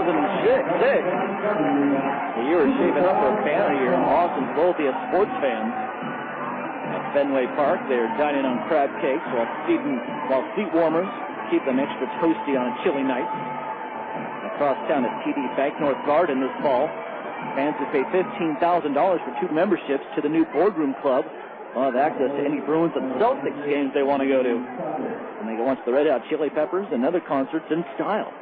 We'll tell you more about that as the first pitch is on the way to J.B. Tucker, and the pitch is popped way up there in the air. Coming down the first baseline, Remily, he'll make the catch, and that's going to be an F3, and Tucker's down here. Matt Rogelstead will be the batter. He grounded out to the first baseman in his last at-bat. Well, Boston becoming quite the place to watch sports. 15 years ago, Boston sports teams ignored their richest fans. Today they are working harder than ever to bring them. They want to see the rich fans, of course, come to the games. And when the New England Patriots opened up Gillette Stadium in 2002 at Gleeman Fidelity Investments Clubhouse, that really sparked something over there in Boston. Here's the first pitch to Rogelstad. He shows bunt, pulls back, and that one's on the outside corner for a strike. So the Fidelity Investments Clubhouse set the new gold standard that Boston's other teams have been trying to match. And there's a pop-up down the right field line. Going over to his right is Toussaint. He'll make the catch. So a couple of quick outs here for the 66ers. Only 3 pitches so far in this inning. And there's 2 outs. Josh Womack will come up to the plate. Well, one reason for the growth in Boston in the premium seating, high-end seats with amenities such as waiter service, goes back to Boston's position as one of the most sports-obsessed cities in the United States. And, of course, they're also increasing in the wealthiest people. That combination allows for all 4 of Boston's major teams to sell ticket prices near the top of each of their leagues. That next pitch, or the first pitch to Womack's in there for a strike. Of course, Boston has the Red Sox, which draw fantastically, the Bruins, the Patriots, the Celtics. Next pitch on the outside corner, good for a strike. So everybody wants to go out and see those teams. And they're going to bring a hefty price, and the wealthy are really enjoying themselves more than anybody right now. You see that all around major sports. The 0-2. That one's low for a ball, blocked by Collins. So 1 ball and 2 strikes to Josh Womack. Well, the team's premium seats take pricing to the extreme. The Patriots not only have the highest club seat prices in the National Football League, and get this, an average of $570 per game. Just incredible. Diaz started to wind up and timeout was called. But they charged nearly twice as much as the second place New York Jets. A 1-2. That one swung and a miss. There's strike 3, and we'll continue this in a moment here as we come back with the bottom of the 5th inning. 1-0, Quakes in the lead. For 60 years, Best Western has provided rooms that fit your budget. When traveling this summer in California, Hawaii, and Nevada, you're invited to participate in the Best Western Hotel Travel Card Plan and the Baseball Fan Rate, which provides special offers. Experience this summer with the Best Western Hotels of California, Hawaii, and Nevada. Information available at bestwesternbaseball.com.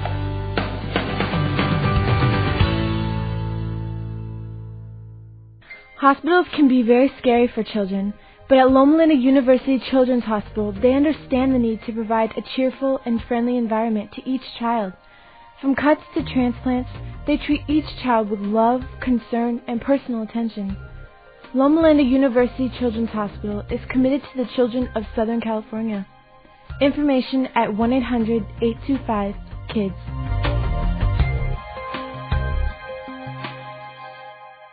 If you live, work, and play in the Inland Empire, then we're talking about things that matter to you on It's Your Call.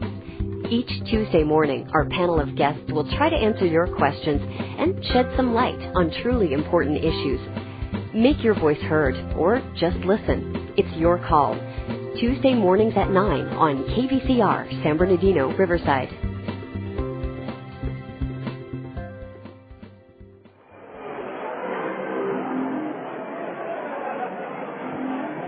Well, right before the break, I was telling you how the Boston fans of all sports are enjoying great amenities and access all over ballparks. 1-0 Quakes in the lead here, and I'll go ahead and continue that story for you. Club seats in Boston are sold to wealthy individuals and businesses on a seat-by-seat basis, while luxury suites are whaled off and sold to corporations in their entirety. Clubhouse members can use the stadium for business meetings and bar mitzvahs, travel to away games on the team's charter jet, and they're guaranteed Super Bowl tickets when the Patriots play in the ball game. Leading off here is going to be Nate Sutton. He'll be followed by Ryan Leahy and Sean Rodriguez for the Quakes. As Boston sports teams pour money into new seats for the wealthy, competition for those fans, of course, is going to intensify. And the Red Sox this year unveiled the EMC Club at Fenway Park. Where for $275 a game, Rohrbach will deal here to Sutton, and he grounds the first pitch over to first base. Easley throws over to Rohrbach covering first, and that's going to take care of business. A 3-1 put out. And Sutton is down, and there's one out in the bottom of the fifth. Ryan Leahy will be the batter. He's 0 for 1. The competition for those fans, of course, is going to increase. The Red Sox bringing in the EMC Club at Fenway Park. And those tickets cost $275 a game. But get this, members have their cars parked by valets. They sit on cushioned seats and dine at a restaurant with white tablecloths at the ballpark. Upstairs, fans can watch the game from the State Street Pavilion, and the first pitch in there for a strike, which features a casual restaurant and a bar overlooking the field. At the Garden, earlier this month, executives unveiled plans to convert one of the end zone areas into a sports bar catering to young professionals. The 0-1. That one is inside for a ball. 1 ball and 1 strike to Ryan Leahy. And the other, they're going to make it into a boardroom at the Garden. It's going to be a high-end club aimed at business people. There's a ground ball up the third baseline, foul. The Garden faced its own share of problems for several years. Executives struggled to sell the high-end tickets in the end zones and the corners with a view for the basketball, and hockey games are not good. Rohrbach with a 1-2 count to Ryan Leahy. The pitch is swung on. That's fouled off at the plate. Mediocre performances by both the Celtics and the Bruins also took their toll on the teams. And at the same time, the consolidation in Boston's major industries, such as the financial services, left fewer large companies by luxury suites. 1 ball and 2 strikes to Leahy. The lefty winds and deals. And that pitch is swung on and fouled up the third base line again. 1-0 Quakes in the lead. The Garden's new premium seating plans tackle those issues head-on. Executives adopted a simple business strategy. Sell to a broader group of fans. Well, that kind of makes sense. Where a typical premium seat requires fans to pay fees as high as $18,200 for a full season at the Garden. It gives them tickets to every game, and there's a pop-up down the first base line going over his chin. Coming down the right field line is Wilson. Wilson will make the catch right by the right field line. It's going to be 2 down here, and Sean Rodriguez will be the batter. So a typical fan would have to pay $18,200 for a full season at the Garden. It gives them tickets to every game. Its new areas require far less commitment, which is a good thing. And at the premium sports bar, fans find themselves priced out of premium seats at Gillette Stadium or Fenway Park. They can get a 10-game package for just $2,000. Well, that still looks pricey to me. And the idea is to hook younger fans and convert them into premium customers for life. Now you're making that kind of dough. Probably are a fan. First pitch to Rodriguez, down low for a ball. Well, in the boardroom, members pay $15,000 fee for 2 tickets. And this is at the Garden as well. Next pitch, down low for a ball, 2-0. They get the freedom to attend any games and concerts they want. After the fee, they pay for each individual event. Next pitch on the outside corner, good for a strike. But they're guaranteed spots at the concerts, sporting events, anything that goes on at that place. The 2-1. Swung on and missed. It's going to be 2-2. Garden executives designed a boardroom to appeal to technology firms, life science companies, or any other in which executives travel too often to commit to a full luxury suite. Timeout called by Rodriguez. He'll step out. He was hit twice in the game yesterday. 2 balls and 2 strikes. The 2-2, and that one is low for a ball. It's said that successful premium seats come down to 3 things: access, exclusivity, and amenities. Well, the fans are treated as VIP guests from the moment they enter the ballpark. Here's a ground ball to Chin. He'll field it, throw over to first base, and that's a 1-2-3 inning pitched here by Robert Rohrbach. So we're through 5. 1-0. Quakes in the lead, and we'll head to the top of the 6th inning. My name is Erica, and I'm a liberal arts major at San Bernardino Valley College. Someday I want to become an elementary school teacher, and Valley College has given me the tools to make my dream come true. My mother graduated from Ohio State University, and my father from LSU. Valley College jump-started my college career, and now I can follow in my parents' footsteps. I would encourage everyone to start their college career at Valley. Enhancing your life with quality education. We're Click and Clack with Tavern Fellas. Our show is about more than just fixing cars. We're also out to make the road safer. So something could flash across this. Maybe it's a screen that says parallel parking. Stupid. Yeah, well, I think we need to limit what you could put on. Yeah. That's too many letters. Jerk would be good. Join us for Car Talk. Saturday mornings at 9 and Sunday mornings at 11 on KVCR San Bernardino. Hello, I'm Linda Hunt. Next time on City Arts and Lectures, our guest is Daniel Handler. The writer best known by his pen name of Lemony Snicket has a new novel for adults called Adverbs. Join me next time for a conversation with Daniel Handler on City Arts and Lectures on this public radio station. Tune in Wednesday morning at 10 on KVCR San Bernardino Riverside. Well, the Superstars out on the field, so that gives us a moment here to take a look at the American League scoreboard. White Sox are at the final. White Sox beat Texas 8-6. Detroit over Boston 6-2 today. Toronto beat Tampa Bay 6-2. Game still in progress. In fact, in the top of the fifth, the Mariners are up over the Kansas City Royals 11-1. Big lead there for the Seattle Ball Club. Cleveland beat the Los Angeles Angels of Anaheim 14-2. Oakland beat Minnesota 2-1 up in Oakland. And the New York Yankees over the Baltimore Orioles 6-5. And we're getting ready to go here. A new pitcher into the ball game, Daniel Hawkins, the Rancho Cucamonga Quakes. Daniel with a 1-1 record, an ERA at 9.15, so a high ERA so far this year. He's making his 14th appearance tonight. Has thrown 19 and 2/3 innings, given up 31 hits, 24 runs, 20 of them earned. He's given up 3 long balls, 13 walks, and only 6 strikeouts. So one of those pitchers that are going to let you put the ball in play, and we'll see if that happens here this evening. Coming up to the plate for the 66ers, we're going to see Brent Johnson to lead things off.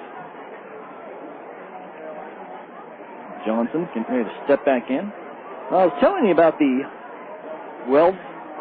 wealthiest sports fans in Boston getting all the amenities. That pitch is in there for a strike to Brent Johnson.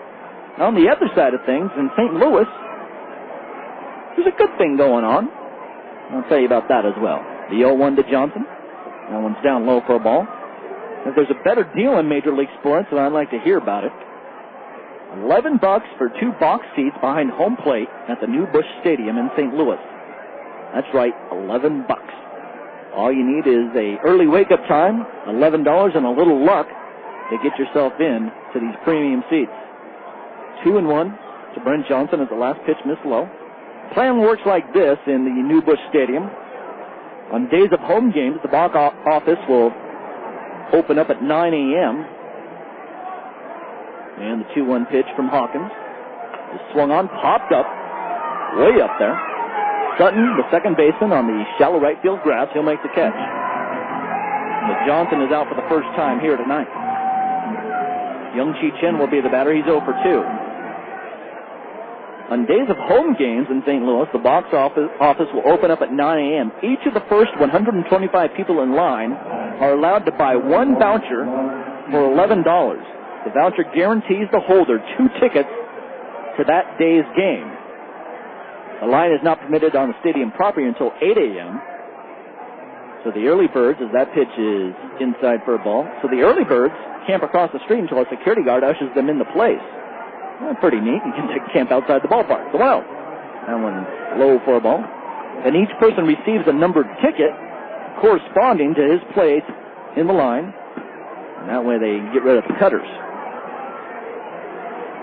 2 balls and no strikes to Young-Chi Chen. And the deal from Hawkins. That one is on the inside corner for a strike. One of the nice features of the program is you don't have to be the first in line to get the best available seats. As long as you're among the 125 and you purchase a voucher as a slow ground ball, the pitcher tries to grab it, but the second baseman Sutton has to hurry up and throw over to first base. He can't get it over there. And Young-Chi Chen's going to have himself a single, an infield single for Young-Chi. So 1 down and a runner at first. As long as you're among the first 125 people, you purchase a voucher, then you kill the day at home or at work or play until 15 minutes before the first pitch. At that time, you present your voucher and your driver's license at the gate number 4 to be precise, and you receive a random envelope. Kind of like a lottery.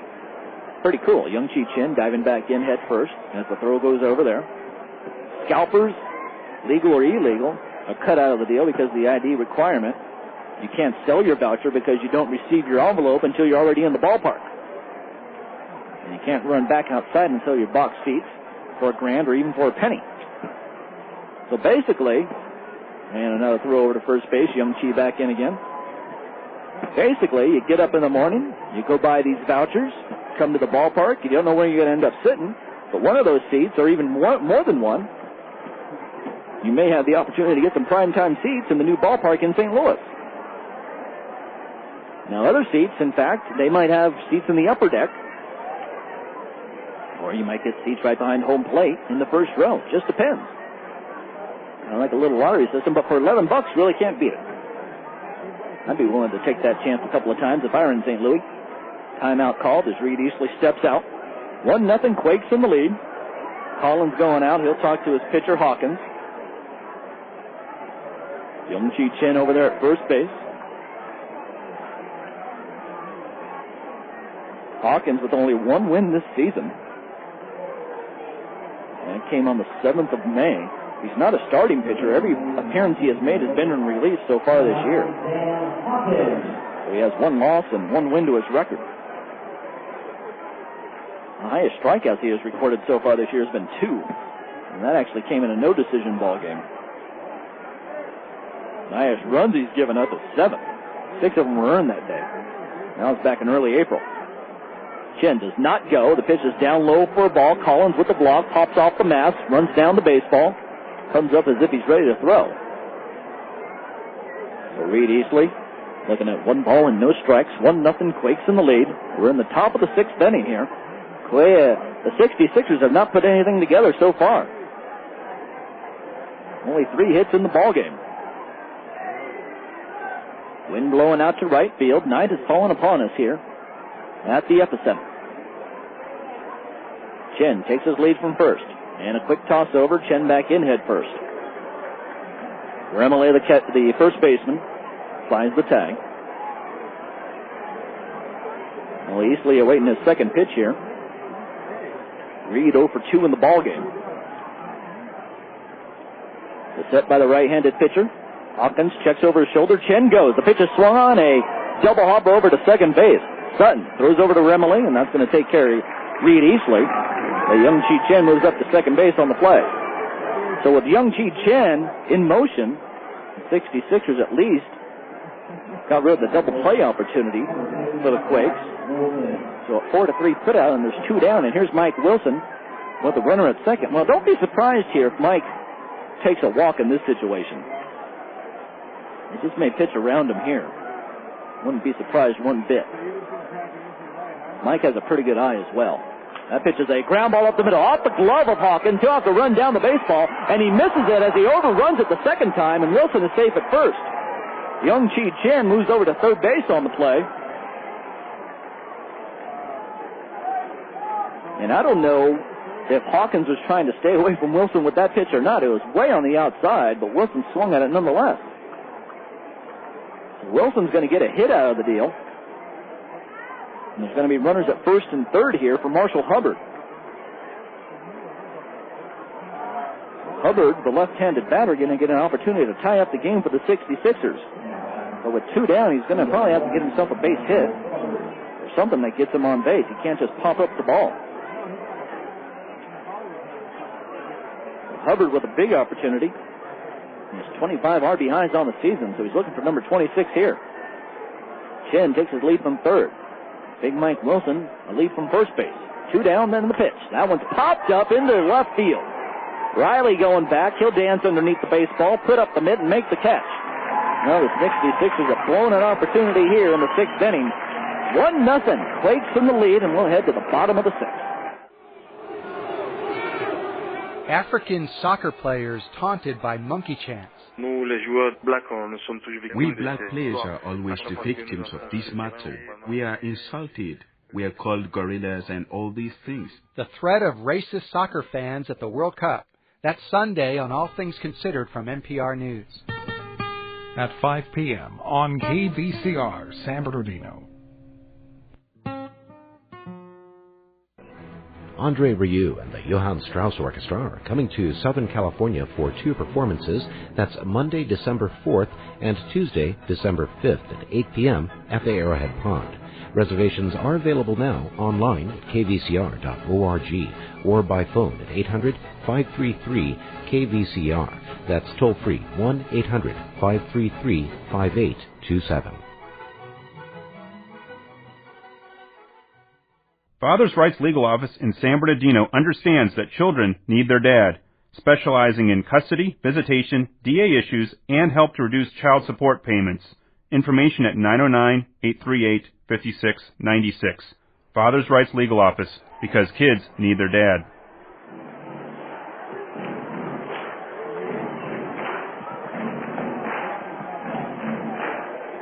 Take a look at the National League scoreboard here really quick. Giants and Mets had a doubleheader due to the fact of a rainout yesterday, and the second game has gone final. I'll get you the score of the first game as soon as I find it.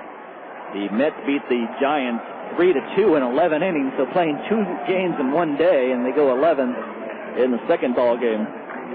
Arizona beat Atlanta 13-9. Washington over Milwaukee 4-3. Cincinnati beat Houston 7-5. Pittsburgh slips by San Diego 6-4. Florida big over Colorado 13-0.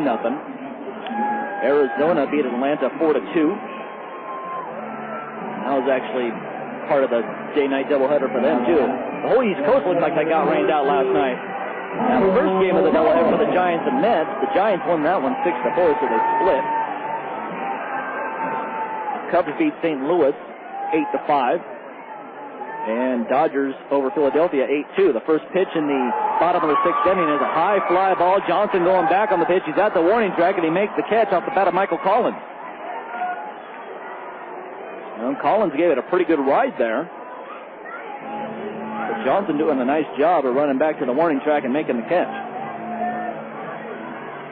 Here's Pat Riley. Riley, 2 in the ball game. Struck out in his first at-bat, grounded out 4-3 in his next at-bat. Pat Riley.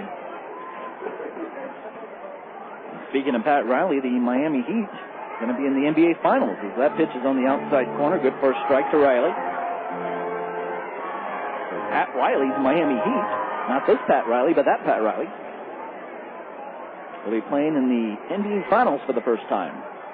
That pitch is down low for a ball. 1 ball, 1 strike to Riley. I wonder, as this guy was growing up, how much havoc he took for having that name. A 1-1.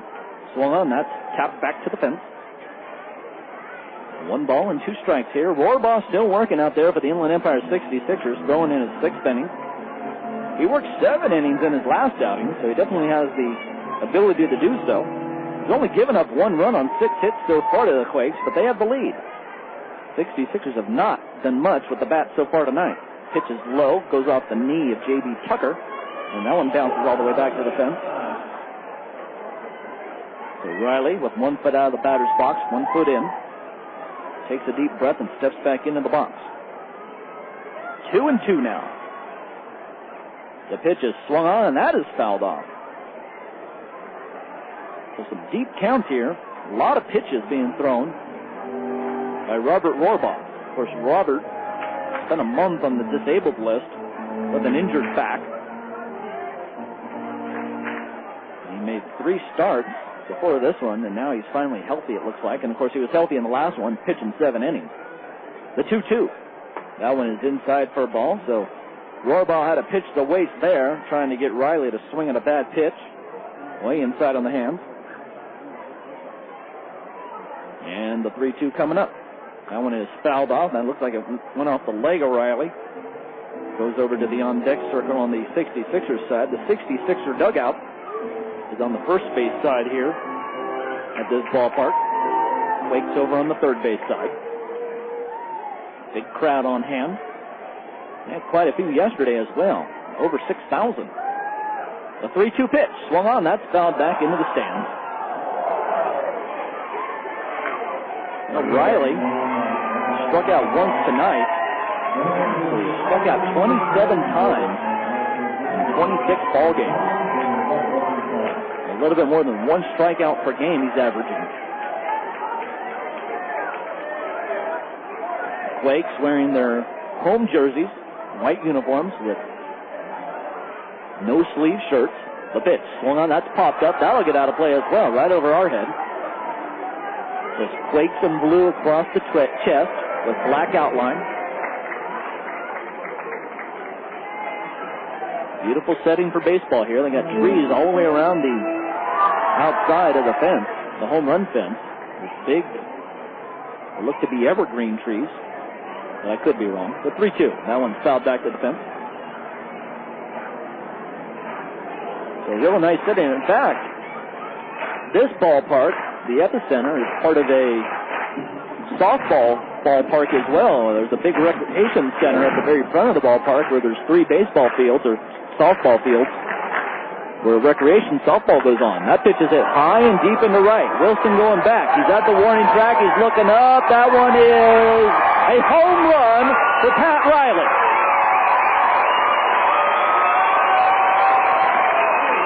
So Riley will round the bases, and that's going to make the score 2-0 here, and the fans go nuts. His third home run of the year for Pat Riley. He got all of that one, sending out to right center field. Looked like he hit the scoreboard out there. I had to wait for the umpire to actually give us a signal if the ball went over the fence or not. Indeed it did.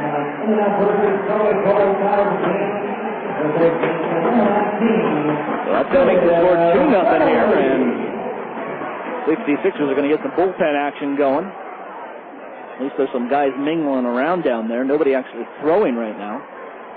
Here's Remele. First pitch to him is low for a ball. I know with the 66ers having a hard time scoring here. They didn't score at all yesterday. They haven't scored yet tonight. The 1-0. Swung on a hard ground ball in the right field. That's going to be a base hit. So Remele is on. And let's see if Gary Thurman will make an appearance here. Try to slow things down for Robert Rohrbaugh. And indeed, here he comes. Thurman's going to take a slow walk. And I'm going to look for his arm to go up to see if he makes the move out to the bullpen. And indeed, he's going to make the move out to the bullpen. And somebody's going to be coming in. So whoever was warming up down there did not catch who it was. They obviously were warming up for a while without me noticing. They kind of blocked. The stands, in a sense, block out the bullpen down there, so it's hard to see who's down there exactly. But they're coming in nonetheless. Looks like John Lockwood. We'll take a break. Come on back. Tell you about John Lockwood. It's 2-0. Quakes in the lead. When you listen to Car Talk, you benefit from our decades of experience. We use it all the time, and it never works. And you'll learn about our highly specialized diagnostic techniques. So you need to do the Tom Magliozzi fuel pump field test. Okay, how do you do that? You hit it with a hammer. We're Click and Clack the Tappet Brothers for advice we know you won't get anywhere else. Thank God. Join us for Car Talk. Saturday mornings at 9 and Sunday mornings at 11. KVCR, San Bernardino. Monday morning on the California Report, Proposition 227 ended most bilingual education classes in California public schools, but a growing number of immigrant students are again being taught in their native languages. In Part 2 of our series, The Language of Learning, reporter Catherine Barron explores the growing trend of dual language immersion classes. I'm Scott Schaefer, and I hope you join me Monday morning for the California Report. Monday morning at 6:50 on KVCR, San Bernardino. You wouldn't want your favorite sports team to only play offense or only play defense, would you? Allstate would like you to know they have a plan to combine both home and auto insurance to help serve you. Allstate is there to provide assistance for each client. In Ontario, Allstate agent Sal Ayala Jr. is there for you at 909-984-8528. At Allstate, you are in good hands. Subject to availability and qualifications, Allstate Insurance Company, Allstate Property and Casualty Insurance Company, and Allstate Indemnity Company, Northbrook, Illinois.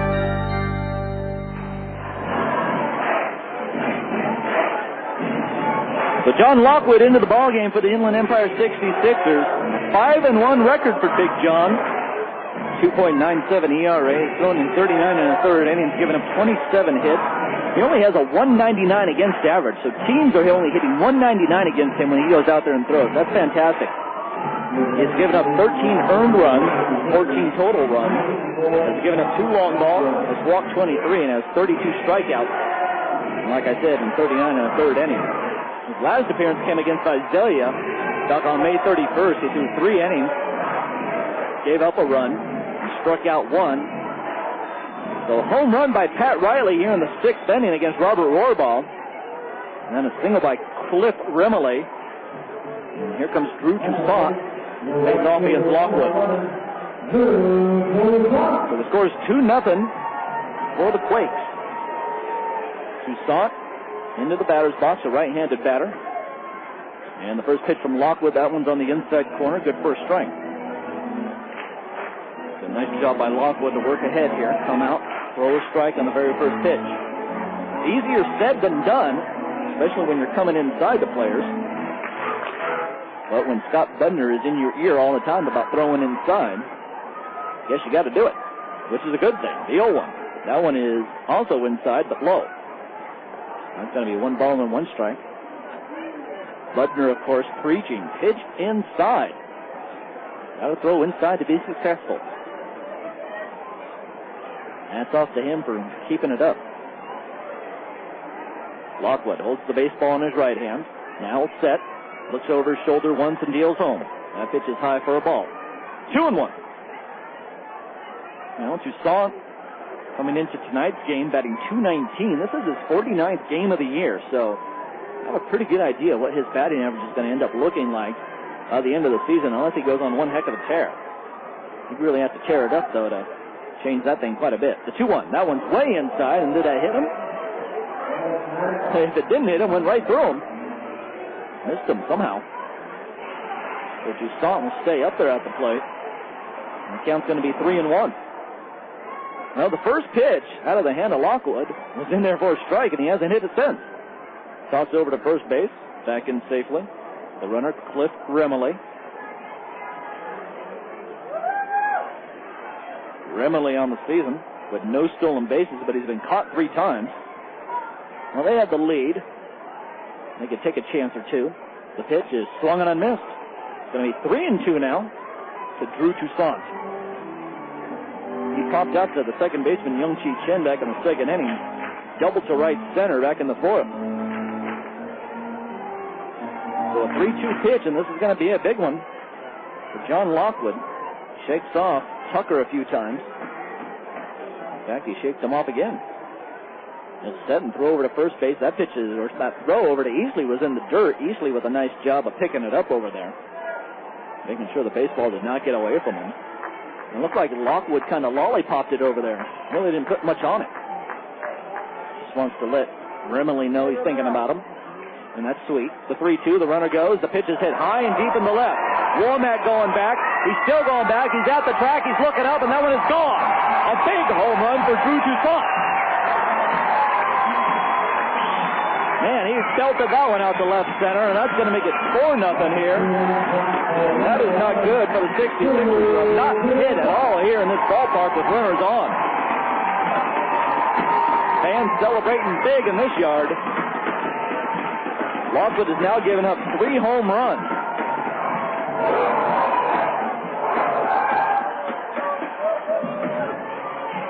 He has not given up a home run since May 2nd. It's been a while.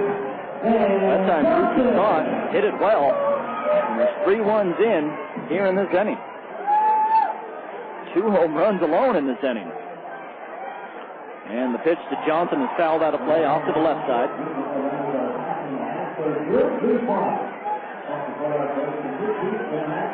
A home run for Toussaint. His 8th of the year. His 21st RBI coming in. And the 66ers in a little bit of a hole here. 4-0. The pitch. That one's high for a ball with only 1 down. So the Quakes can put more runners on and try to get more runs here. 0-1 pitch. That one is on the outside corner. Good for a strike. So 1 ball and 2 strikes. And really, Lockwood started off great, throwing that first pitch in there for a strike, got ahead in the count. And things just fell apart for him against Tucson. 0-1-2. That one is called strike 3 on the inside corner. Johnson has gone down twice. Once swinging and once looking. There's going to be 2 down. Cody Fuller will be the batter. So go to the bottom of the order, and the 66ers going to try to get out of this here. There's already been damage done, but they need to come up and start doing their own damage.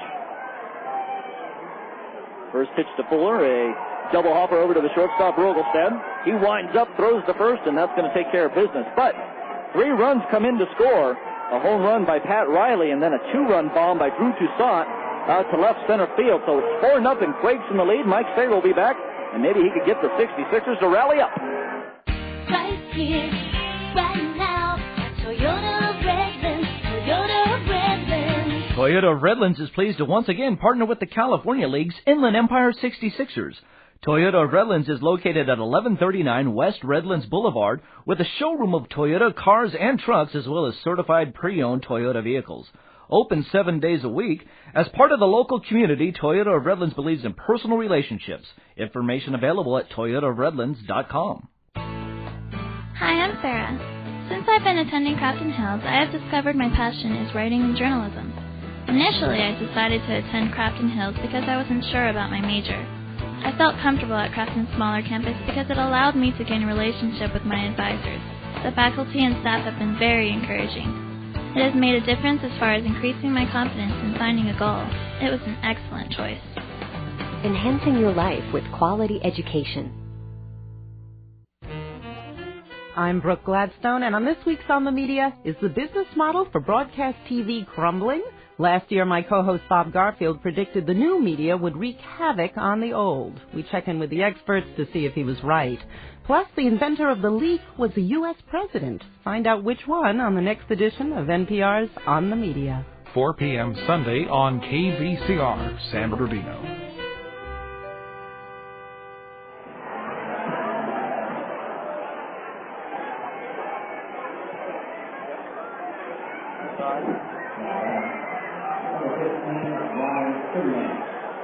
Well, hi again, everybody. We head into the 7th inning. The Sixers in a little bit of trouble right now, down 4-0. And Dan Hawkins pitching in the 7th inning to Ronnie Prettyman, who takes inside 1-0. Inland Empire, with a loss tonight, would have their lead trimmed to just 4.5 games. Prettyman hits a ground ball to the right side. Moving over to his right is Sutton, the second baseman, and he throws him out, 1 away. So the 66ers, top hitting team in the league. They got shut out last night, 2-0. Tonight, they have only really had a couple of scoring opportunities, and the last one in the 6th inning came after there were 2 outs, although actually, there actually were 2 outs. I misread my scorecard. The first pitch to J.B. Tucker in for a strike. J.B. playing in his first game up from Wisconsin is grounded out and popped out as Hawkins, the right-hander, fires away, and a good breaking ball over for a strike, 0-2. If you might be wondering, and I was, so I looked it up, with the possibility of a shutout very real at this point, 1-1 pitch is outside and low, and with the Sixers having been blank last night, you might wonder when's the last time the 66ers were shut out in back-to-back games. Well, you got to go back almost 3 years, the 22nd and 3rd of July, 2003. Hawkins delivers low and inside. 2-2 to Tucker. Vogelstad on deck. They were shut out in back-to-back games in Visalia on July 22 and 3 and 03. Tucker pops one up into shallow left field. That was a pitch that was in on the hands. Rodriguez, the shortstop, backs out to get it. Last night, the Sixers out-hit the Quakes 8-4. Tonight, the Quakes have out-hit the Sixers 9-4, getting 2 home runs and a 3-run 6. And all of a sudden, the 66ers have had the spigot turned off. They did not score in the 8th inning when they beat Visalia Thursday afternoon. So that means going back to that inning, they have been held scoreless in 16, almost 17 straight frames. Vogelstad 0 for 2 takes on the outside corner.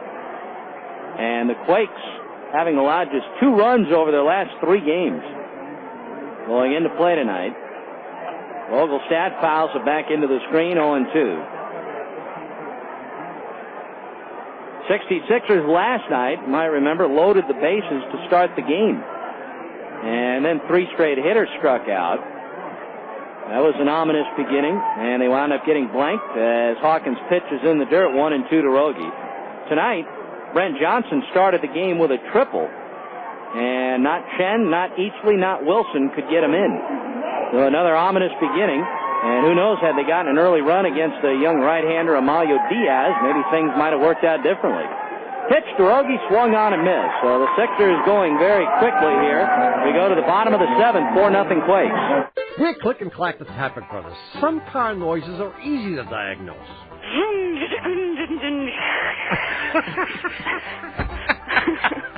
Some are more challenging. Huh. You okay? I thought you were blowing your nose. Well, we can handle anything you throw at us. Join us for Car Talk.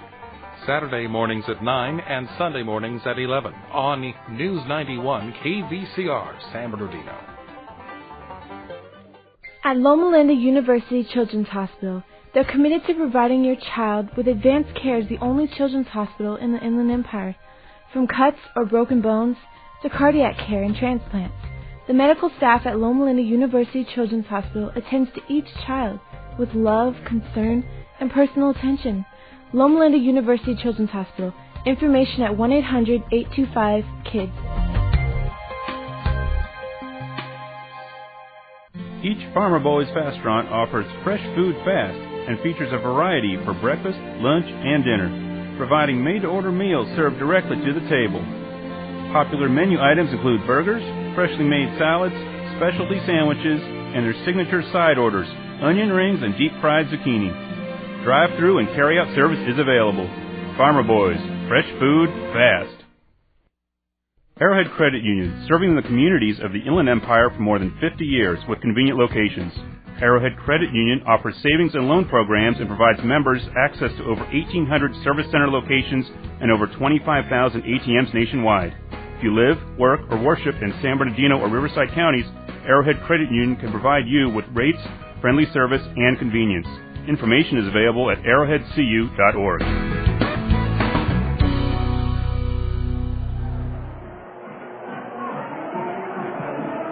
Well, another nice crowd here at the Epicenter tonight. They had over 6,000 paid last night. Maybe not quite as many people here tonight, but not by much. And they have seen themselves a good ball game, assuming most of them are Quake fans. Rancho leads 4-0. And coming up here in the bottom of the 7th inning, they'll have the top of the order against John Lockwood with Sutton, Leahy, and then Rodriguez. So if the Quakes can hold on and win, they would make it 3 straight wins after losing 4 straight. And the Sixers on the road, if they lose tonight, they would fall to 12-16. And if they lose tonight, it would be their 6th losing road series this year. In 8 road series, they've won 2 of them, lost 5, and split 1. Nate Sutton 1 for 3 with a first inning single and a run. Lockwood letting one slip. It goes high and away all the way to the backstop. The Sixers on the road hitting .280 and averaging a little over 5.5 runs a game. The 1-0 pitch to Sutton in the dirt, and it's 2-0. But really, if you want to be honest about it, most of their offensive numbers on the road buoyed considerably by the 19-run game they had a month ago tonight in Lake Elsinore and the big weekend they had last week in High Desert. Next pitch to Sutton on the inside corner, 2-1. So if you throw away those four road games, the Sixers' offense on the road really has been fairly anemic this year, and especially when you compare what they've done at home where they've hit a ton. Curve on the outside corner, 2-2. He had the 19 in Elsinore. Let's take a look. When they were in High Desert, they scored 38 runs in 3 days. Sutton hits a little bouncer to the right side. Shen moving over to his left, gets rid of it to Eastley, and they get the out. So one gone in the 7th for Ryan Leahy, who was walked, hit into a double play, and fly to right. So those 4 games right there have accounted for 57 of their runs on the road. And I believe if you take away those 4 games, the Sixers on the road are actually hitting in the low 240s. Leahy from the right side takes a pitch inside from Lockwood, 1-0. Lake Elsinore beat Lancaster tonight. Chase Headley hit a pair of home runs for the Storm. So Lake Elsinore would pull to within 5 games of first. Next pitch is low, 2-0. The Quakes would be within 4.5 games. High Desert Mavericks trailing at home to Visalia, 6-3 in the 7th inning, as Lockwood's pitch is high, 3-0. The High Desert Mavericks still in the race, but they're fading. But if they win tonight and the Sixers lose, the Mavericks would be within 6.5. As Lockwood's 3-0 is on the inside corner. And remember, the Sixers go to High Desert this next week. They will be there Monday, Tuesday, and Wednesday.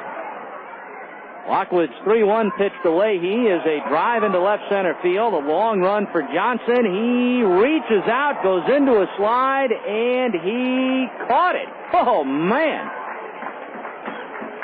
Great play by Brent Johnson. I couldn't tell if he held on to it or not, and the umpire had to race out there to make sure that he had it. So BJ takes a hit away from Leahy, 2 outs in the 7th, and Sean Rodriguez will climb in. He's got 2 singles and is also grounded out tonight. Robert Rohrbaugh, 5 1/3 innings, 8 hits, 3 runs. One of the inherited runners coming home on the home run that Lockwood gave up to Toussaint. John now pitching to Rodriguez, who has hit .311 at home with 6 of his 9 home runs. He takes a strike 0-1, hitting .250 on the road. A team high 9 home runs this year. The strike 1 pitch. That's a fastball low and away. Seattle Mariners today have released veteran Kevin Apier, who had been trying to come back to the big leagues and had been pitching for AAA Tacoma. Lockwood's pitch to Rodriguez low, 2-1. Apier's 16-year Major League veteran. Sat out last year and appeared in 10 games for the Rainiers as Rodriguez hits it high in the left field, but Womack has a beat on it, backs up a few steps, and makes the catch. So the Quakes gone in order here in the 7th. We go to the 8th. Rancho 4, Sixers nothing. Hi, it's Lynn Rossetto Casper. This week we're tracing the path of imperialism in India through its curries. We're going off the beaten path in California with Wine Spectator's Matt Kramer. And the Stearns have uncovered first-class grilled cheese sandwiches at Clementine's in L.A. That's the Splendid Table from American Public Media. Tune in Sunday morning at 10 or Sunday evening at 6 on KVCR, San Bernardino. You wouldn't want your favorite sports team to only play offense or only play defense, would you? Allstate would like you to know they have a plan to combine both home and auto insurance to help serve you. Allstate is there to provide assistance for each client. In Ontario, Allstate agent Sal Ayala Jr. is there for you at 909-984-8528. At Allstate, you're in good hands. Subject to availability and qualifications, Allstate Insurance Company, Allstate Property and Casualty Insurance Company, and Allstate Indemnity Company, Northbrook, Illinois. On the next Fresh Air, actress CCH Pounder. She was raised in British Guiana, schooled in Britain, and got her start playing drug-addled crime victims on U.S. TV. Now she's the new captain on the testosterone-driven FX TV show, The Shield. Join us for the next Fresh Air. Monday afternoon at 3 on KVCR, San Bernardino.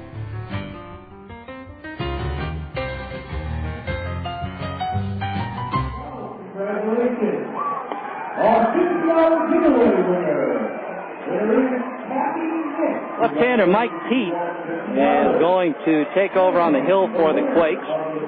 Well, he relieves Dan Hawkins, who threw 2 scoreless innings. Behind the rookie, Amalio Diaz, called up from extended spring, just joined the Quakes.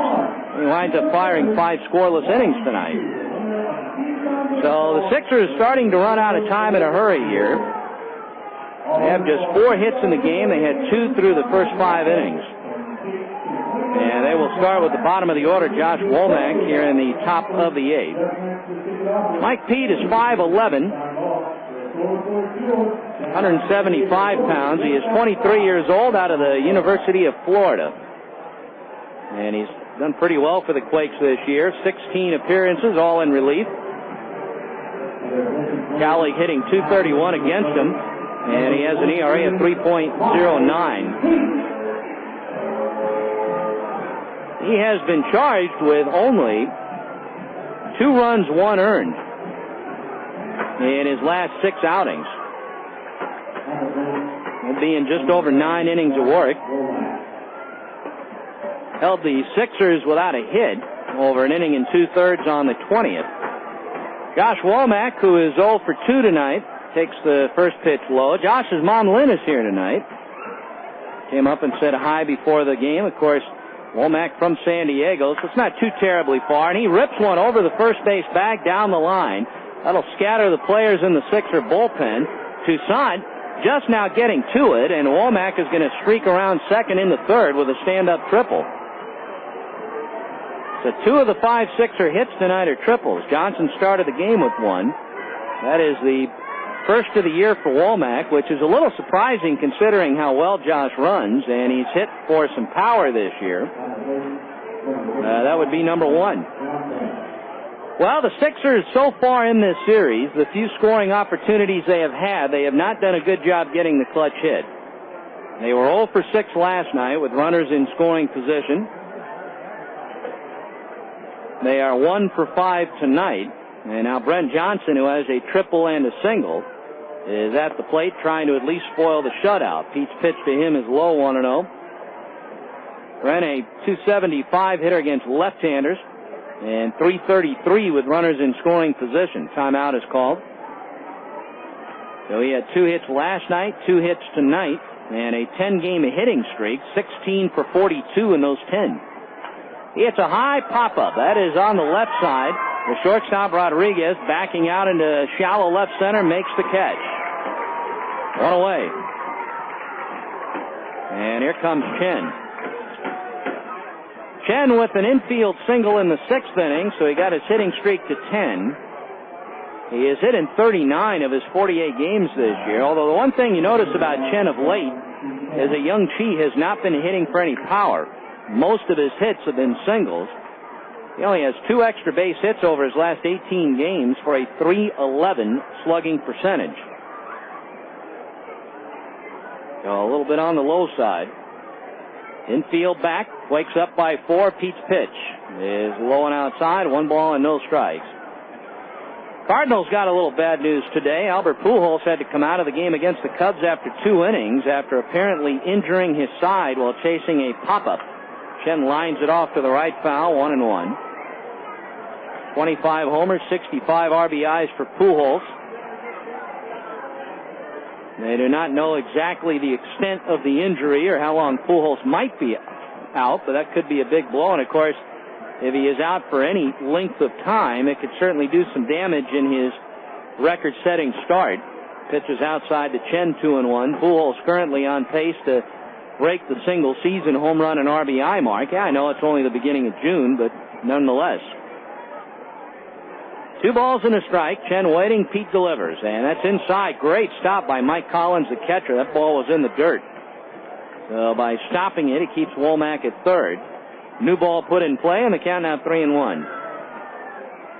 This day in baseball history, on June the 3rd, way back in 1888, the famous poem Casey at the Bat appeared in the San Francisco Examiner, written by Ernest Thayer. 3-1 delivery is outside, and Chen walks.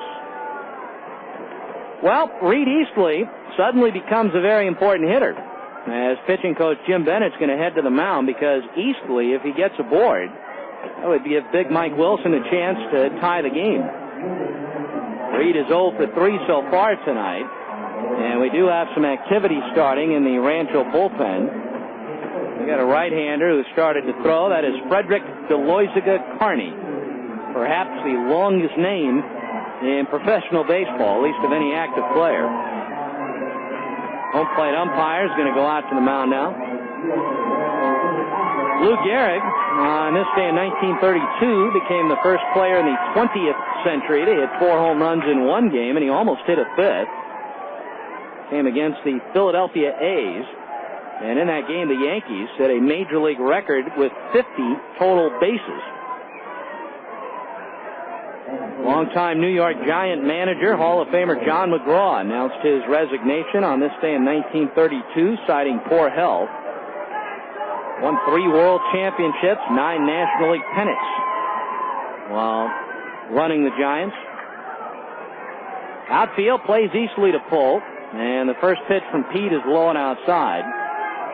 Reed has actually hit considerably higher against left-handers. Going into play tonight, he was hitting .302 against lefties and .259 against right-handers. 43 at-bats against left-handers, 108 against righties. That's when the night started. Infield at double play depth. Pete's pitch is a fly ball to center. That'll be deep enough to get the run in as Cody Fuller goes back to make the catch. And here comes Womack with the Sixers' first run since the 7th inning on Thursday. Reed Easley drives in his 26th run of the year. Holding on at first is Chen. Well, by getting Easley out, it means that the best Mike Wilson can do is make it a 1-run Quakes lead. So that was a big out for Rancho. Willie, with an infield hit in the 6th inning, has also walked and popped up. Michael Collins, the catcher, will head out to the mound, and he'll be joined by third baseman Ryan Leahy. This day in 1933, the Yankees allowed 11 runs to Philadelphia in the 2nd inning. They came back and scored 10 runs in the 5th and went on to win the game 17-11. Davey Johnson, who later guided the Mets to a world championship back in 1978, became the first major league pinch hitter to hit 2 grand slams in one year. Well, we're going to have a pitching change as Bobby Mitchell decides to go to the pen. DeLoiziga Carney will be coming in to pitch to Wilson, so obviously Mitchell wants a righty-righty matchup. And as the new pitcher strolls in from the left field bullpen, we'll take a 2-minute break. Quakes are up 4-1 in the 8th, and we'll be right back. When it comes to travel dreams, the regions of Tuscany and Umbria offer the quintessence of Italy. I'm Rick Steves, and on the next edition of our weekly travel show, we're getting an insider's perspective on enjoying Tuscany and Umbria like a local. It's recess in Mona Lisa's backyard with Umbrian vintner Cecilia Botai, as we find out why everybody's so crazy these days about Italy. It's this week on Travel with Rick Steves. Sunday at noon on KVCR San Bernardino. Remember when music was fun? Well, it's a 1 for the money, for the show, 3 to get ready, now go, let's go. And so romantic. Think about the love that burns within my heart for you. It's your turn to sing along. Don't miss Daniel O'Donnell, The Rock and Roll Show. We're gonna rock around the clock tonight. Sunday night at 8:30 on KVCR TV, Channel 24. Church's Chicken is proud to be part of the Inland Empire 66ers. With 39 locations throughout the LA and Inland Empire area, there's a Church's Chicken near you. Featuring a spicy and original crunchy chicken, crunchy tenders, or spicy chicken sandwich with side selections of mashed potatoes, corn on the cob, and coleslaw. Need to feed an entire baseball team? No problem. Church's is ready to take your order. Church's Chicken, we've got the crunch. Things have really changed since Lazy Boy first introduced the recliner in 1928. The product line has grown to include a myriad of pieces and styles. Their brand name has become highly recognized across the country. But over the years, one fact has remained the same. Each piece of Lazy Boy furniture is made with comfort and quality in mind. Lazy Boy Furniture Gallery, in San Bernardino, Riverside, Victorville, and Ontario Mills. Information online at lazyboy.com. Frederick Deloizica Kearney about to appear in his 20th game of the year.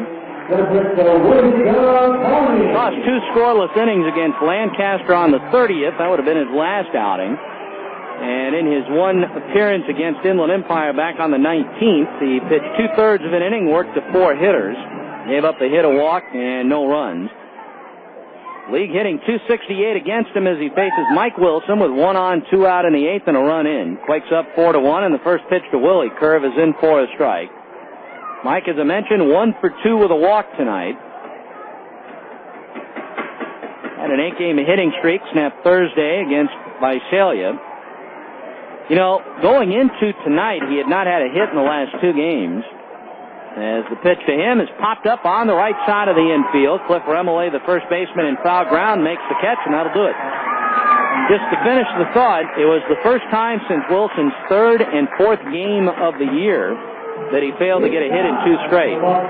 So the Sixers spoiled the shutout, but they've got a long ways to go, and they only have 3 outs left. We go to the bottom of the 8th. Quakes up 4-1.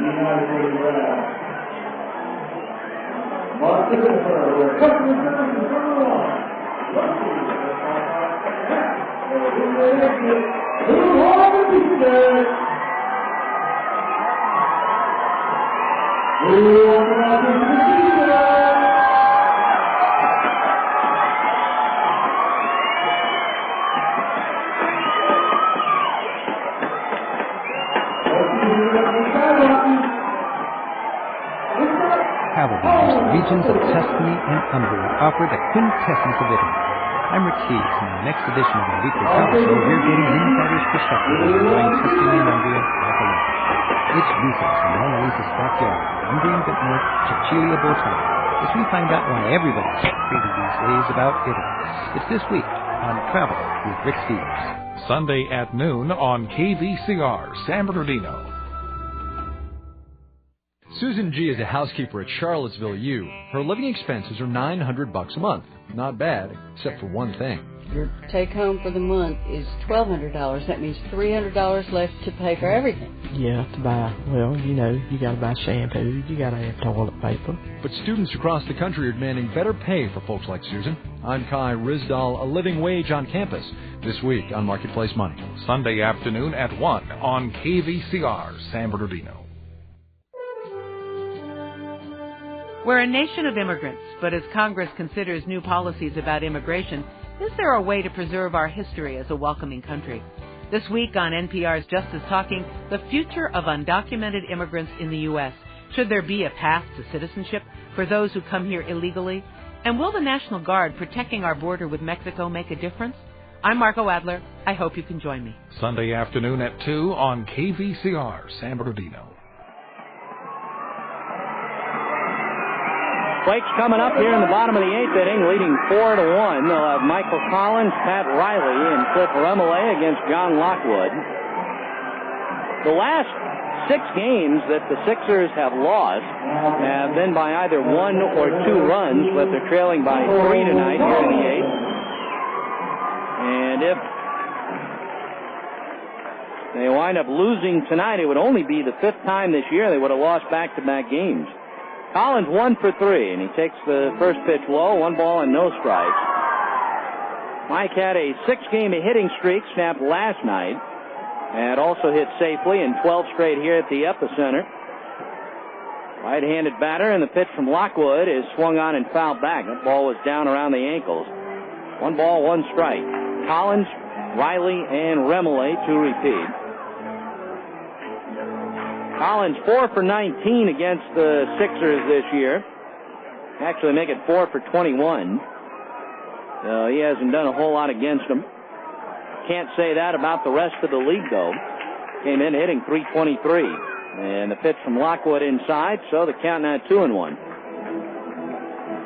Back on this day in baseball in 1987, the Cubs hit 3 grand slams in a 22-7 win over the Houston Astros. Lockwood comes back 2-1, and that's popped in the air on the right side, up the first base line, it'll be Eastley right in front of his dugout. Reed makes the catch. One gone for Pat Riley, who homered off Rohrbaugh in the 6th inning to make it 2-0. He has also struck out and grounded out tonight.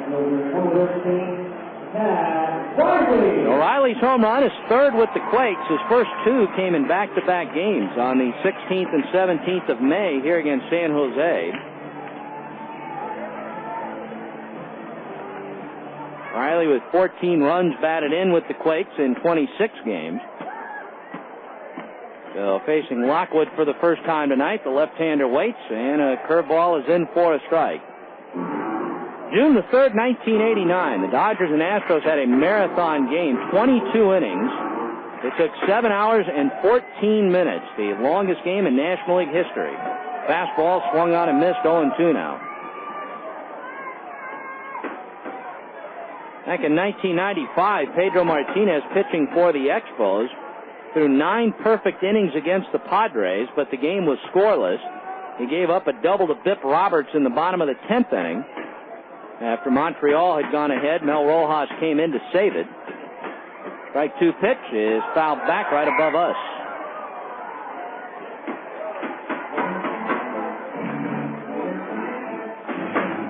Derek Jeter, 3 years ago tonight, named just the 11th captain in the history of the New York Yankees. Previous captain had been Don Mattingly, who wore that title from 91 through 95. Riley swings and misses, so he strikes out. That would be number 2 for Lockwood tonight. And we have 2 out in the bottom of the 8th for Cliff Remole, who singled in the 6th. He was the last guy that Rohrbaugh faced. Double-A San Antonio tried to come back tonight. Didn't quite have enough bullets, though, as they lost on the road to Wichita 5-4. Ryan Farabeen, the starting pitcher for the Missions, went 4 innings, giving up all 5 runs. He was a little bit wild, walking 4.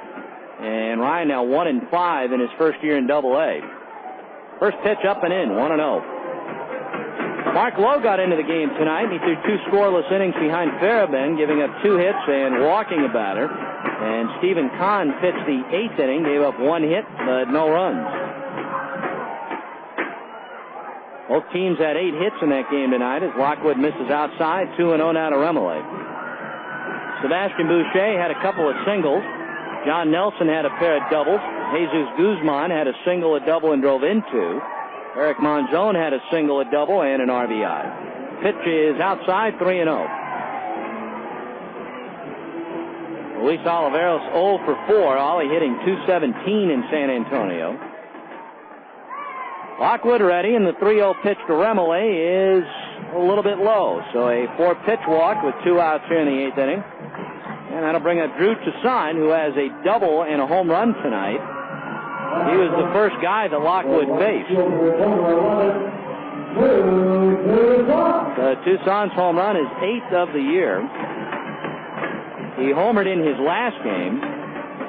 He had 2 in a game against the High Desert Mavericks about a week and a half ago. So he has hit, of his 8 home runs, 5 of them in his last 11 games. He was 4 for 26 on the homestand when the night started. And his 2 hits tonight, the most he's had since he had the 2-homer game on the 22nd at Maverick Stadium. He had 3 hits in that game, 2 homers and a single. Scott Budner going out to have a quick word with Lockwood, obviously going over the hitter since Toussaint homered off John in his first trip. And now the right-handed power hitter ready to climb in the box. AAA Tacoma was idle tonight. And we'll check the Midwest League and see what Wisconsin did in their game. The first pitch is in for a strike, and it's 0-1. Boy, Lansing and South Bend, checking the Midwest League scoreboard, they had a 17-inning game tonight. And Lansing on the road wound up winning 5-3. They only had 7 hits in 17 innings. Lockwood's pitch is outside. That game going 4 hours and 36 minutes. South Bend would be Arizona's low A team. Meanwhile, let's see, Wisconsin at home, they got a win. They beat Clinton 7-2. 1-1 pitch is on the outside corner, 1-2 to Toussaint. 4-1 Quakes in the eighth. The Sixers, when they hit in the ninth, it'll be Marshall Hubbard, Ronnie Prettyman, and J.B. Tucker. Lockwood looks in to get a sign, and the 1-2 pitch swung on and fouled back. If Toussaint gets on base, Ben Johnson would hit next. We mentioned Toussaint's 2-home-run game on the 22nd. He also had 2 home runs also against the Mavericks on April the 13th.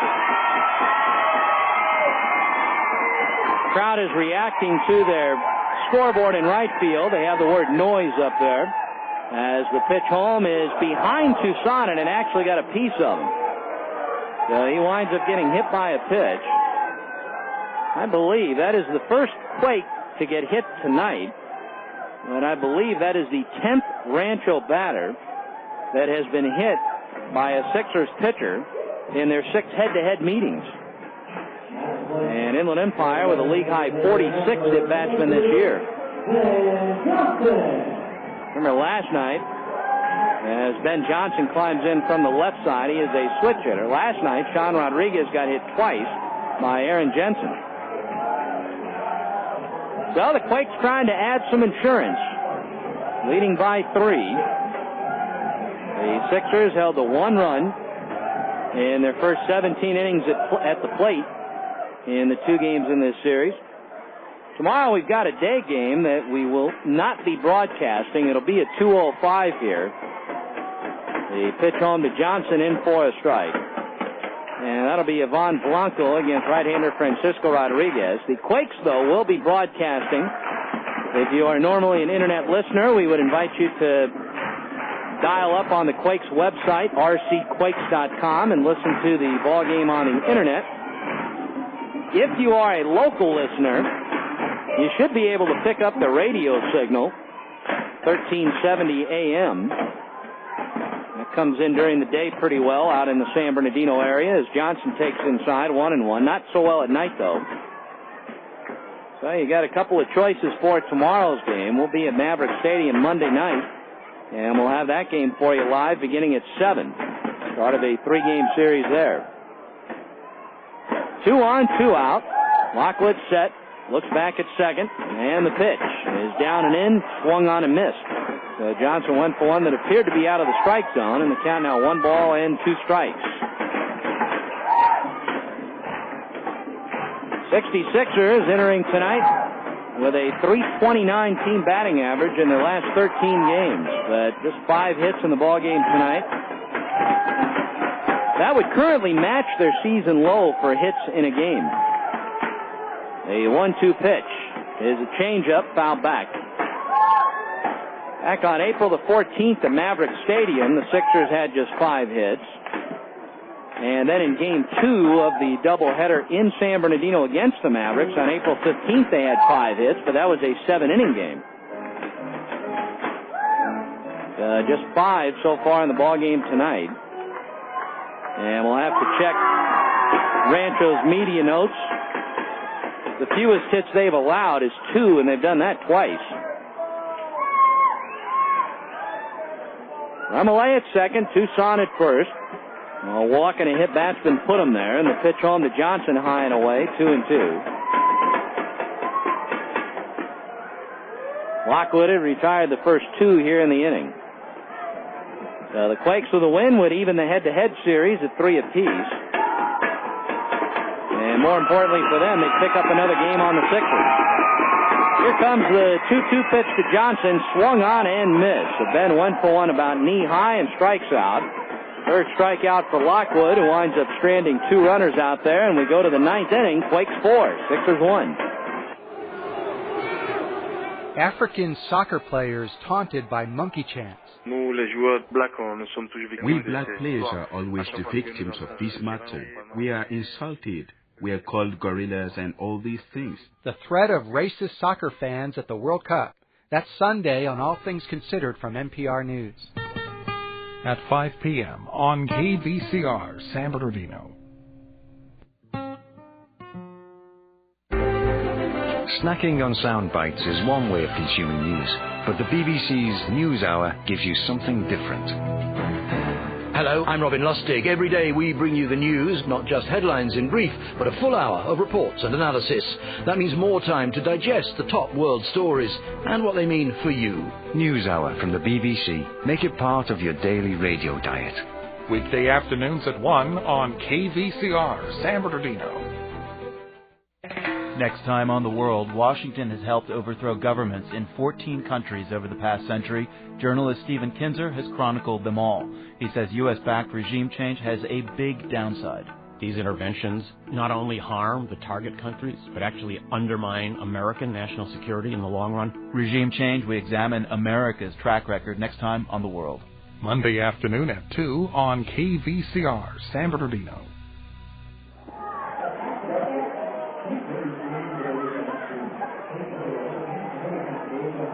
Frederick Deloitte-Kearney has 3 saves this year. The team leader in saves, Kevin Jepsen, picked up his 7th last night. Deloitte-Kearney 3 for 6 in save opportunities, so he has blown 3 of them. 66ers down 4-1 as we go to the 9th. Hubbard will start things off, followed by Prettyman and Tucker. Seattle Mariners are pounding Kansas City right now. It is 12-1 in the top of the 9th, and 2 of the guys who have not been hitting for Seattle have come through. Richie Sexton has homered twice, and Adrian Beltre has hit one as Hubbard takes high and away 1-0. Beltre a solo shot. Sexton has 5 RBIs tonight as Hubbard takes high and away 2-0. Jose Lopez is 0 for 2, but he's walked twice and has a ribby. Joel Pinheiro, the starter for the Mariners, 1 run in 7 innings of work. Into the windup goes Deloitte-Kearney, and he misses high with a fastball, 3-0. Marshall Hubbard, at the moment, just 3 for 19 with no RBI since he had that 5-hit, 5 RBI game last week. And the next pitch is a generous strike on the outside corner, 3-1. That game would have been a week ago yesterday. Came in hitting 266. 242 on the road, though, as he fouls one back out of play. Well, the Sixers have played 27 at home and 27 on the road going into play tonight. They have taken care of business at home. They have not been nearly as good on the road. The pitch is outside, ball 4. So that's how the 9th inning starts. No one throwing in the bullpen. So that would be an indication that Deloitte-Kearney is going to be left out there to perhaps save it. Or maybe, well, just as I speak, they start to move around down there. And that, I believe, yep, that is Kevin Jepsen, who just got off the bench and has started to play some catch. Ronnie Prettyman, who is 0 for 3. Climbs in, grounded out last time up. And the pitch is low and inside. 1 ball, no strikes. Damian Easley of Arizona hit 3 home runs in Game 2 of their doubleheader against Atlanta. Arizona swept the doubleheader from the Braves. Easley, one of the last guys you'd expect to have a game like that. So Arizona 33-22. And they have a 1.5 game lead over the Dodgers in the West. LA won. First, we'll have a complete check of the scoreboard for you after the game tonight. Next pitch in for a strike to Prettyman, and the count to Ronnie 1-1. Prettyman out of that number 6 spot this year, hitting better than .350. That's when the night started, so it'd actually be a little bit less than that now. Deloitte-Kearney fires away, and Ronnie fouls it off to the left out of play.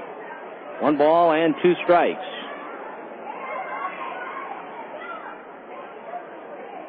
Well, the Sixers would, after getting to a season-high 13 above 500 Thursday, would fall to 11 games over and 4.5 games up unless they rally. And they have not won a game this year when they trail after 8. Hubbard held on at first, and the pitch is just a little bit inside. 2 balls, 2 strikes, with J.B. Tucker waiting his turn on deck. Quakes trying to win their 3rd straight. They had a 5-game winning streak in mid-May. They are 7-12 since then. They're very much alive in the race.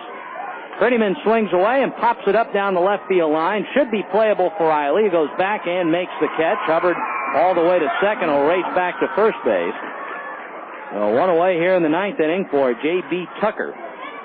In his Cal League debut, he is 0 for 3 in tonight's game.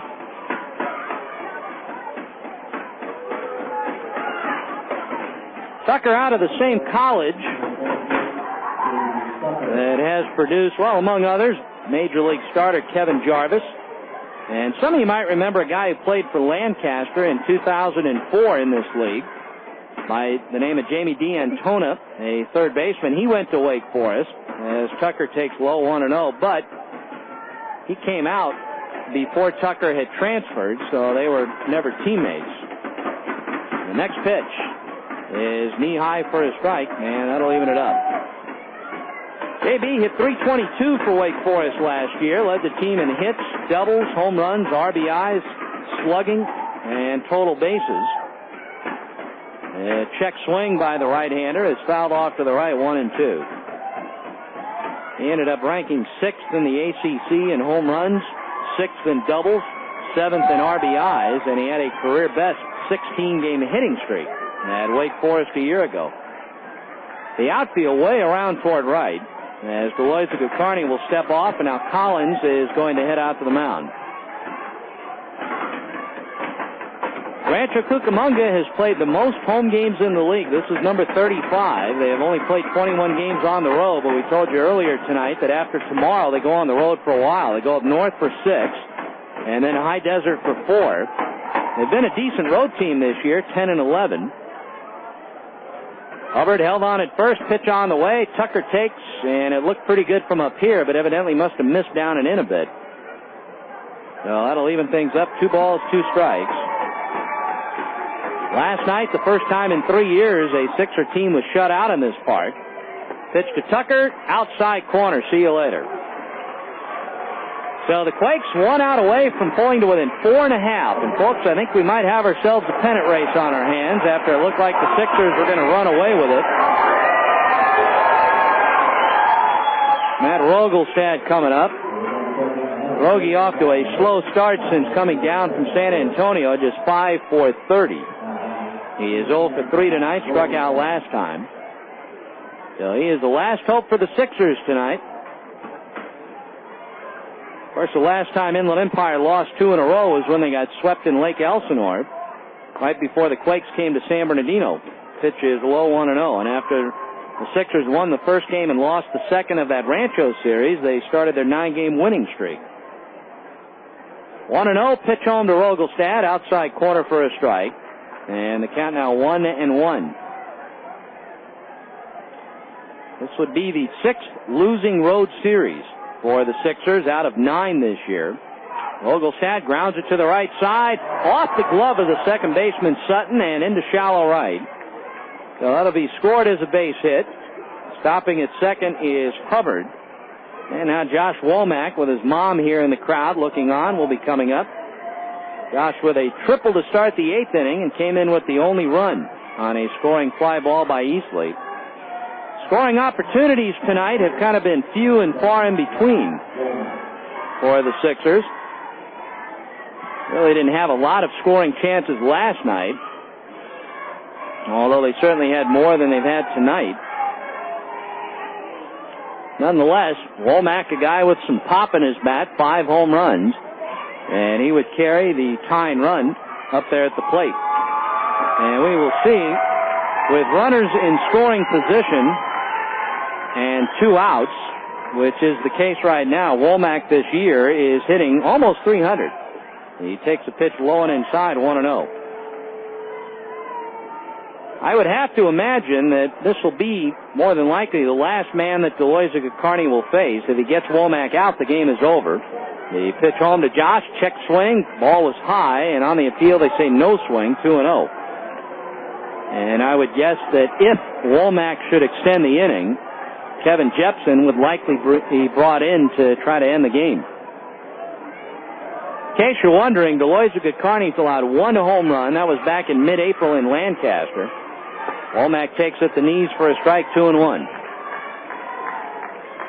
Josh, a .321 hitter at home, a .257 hitter on the road. He is at 3 of his home runs at home. Leahy up at third. Womack swings away and misses, 2-2. So the Sixers down to their last strike here. Tomorrow, the last meeting of the half between the two clubs. It'll be the 7th matchup this year. They will play a total of 21 times this season. The 2-2 pitch from Deloitte-Kearney. Line drive. Base hit to center just past Rodriguez, the shortstop. So that will drive in Hubbard. Over to third base on the play goes Rogelstad. And the Sixers now trail by the score of 4-2. Oh, Womack getting hits in his last 2 at-bats, and a tough one there coming with 2 strikes on him. So Brent Johnson, the red-hot center fielder, coming up, and just as I figured, it will be Kevin Jepsen coming in to pitch, and he will be in line to pick up his second save in as many nights. So we'll take a 90-second break here in the 9th inning. 4-2 Quakes. We'll be right back. Hospitals can be very scary for children. But at Loma Linda University Children's Hospital, they understand the need to provide a cheerful and friendly environment to each child. From cuts to transplants, they treat each child with love, concern, and personal attention. Loma Linda University Children's Hospital is committed to the children of Southern California. Information at 1-800-825-KIDS.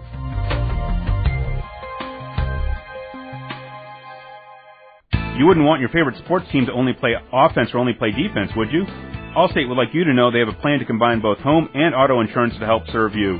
Allstate is there to provide assistance for each client. In Ontario, Allstate agent Sal Ayala Jr. is there for you at 909-984-8528. At Allstate, you are in good hands. Subject to availability and qualifications, Allstate Insurance Company, Allstate Property and Casualty Insurance Company, and Allstate Indemnity Company, Northbrook, Illinois. Arrowhead Credit Union, serving the communities of the Inland Empire for more than 50 years with convenient locations.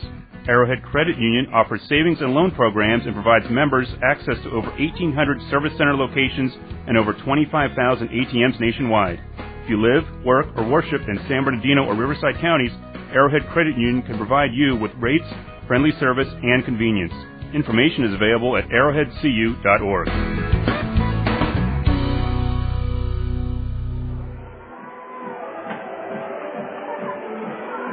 Well, Kevin Jepsen threw a scoreless 9th last night, struck out a batter and picked up a 7 save and 8 opportunities.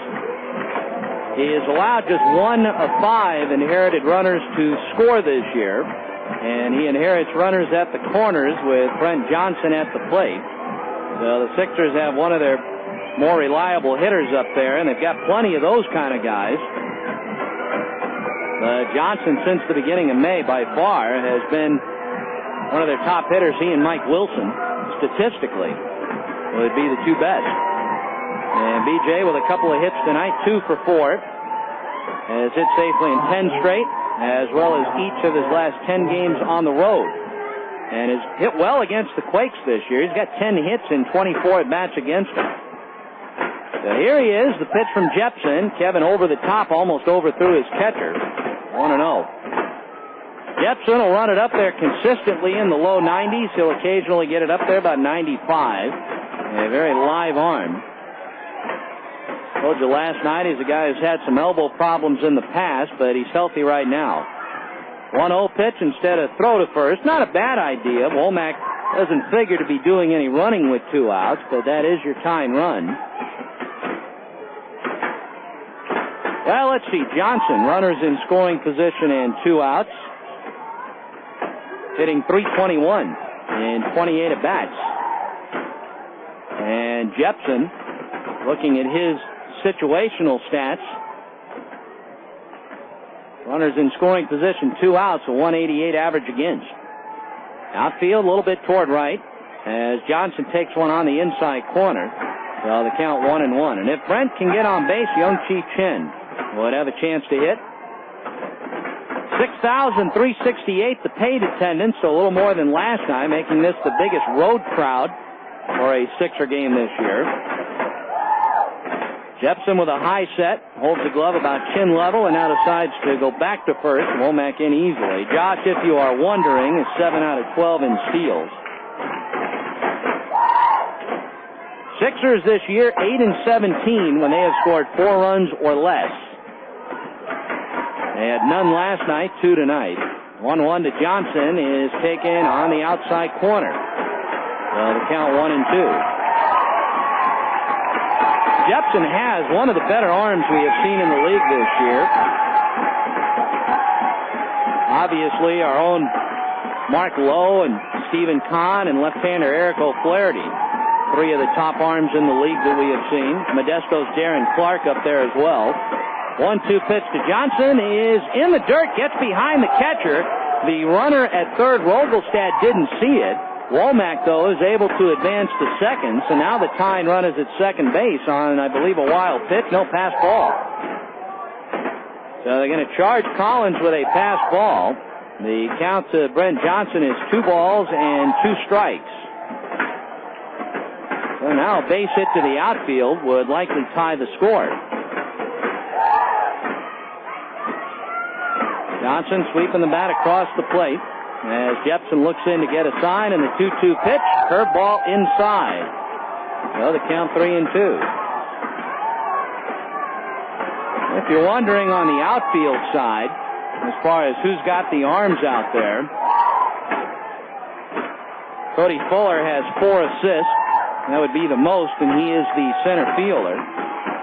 3-2 the count. Jepsen ready. Here comes the pitch. And it's swung on, grounded up the middle. Rodriguez, a diving stop, gets up, goes to first. They get the out, and the game is over. What a great play by the young shortstop.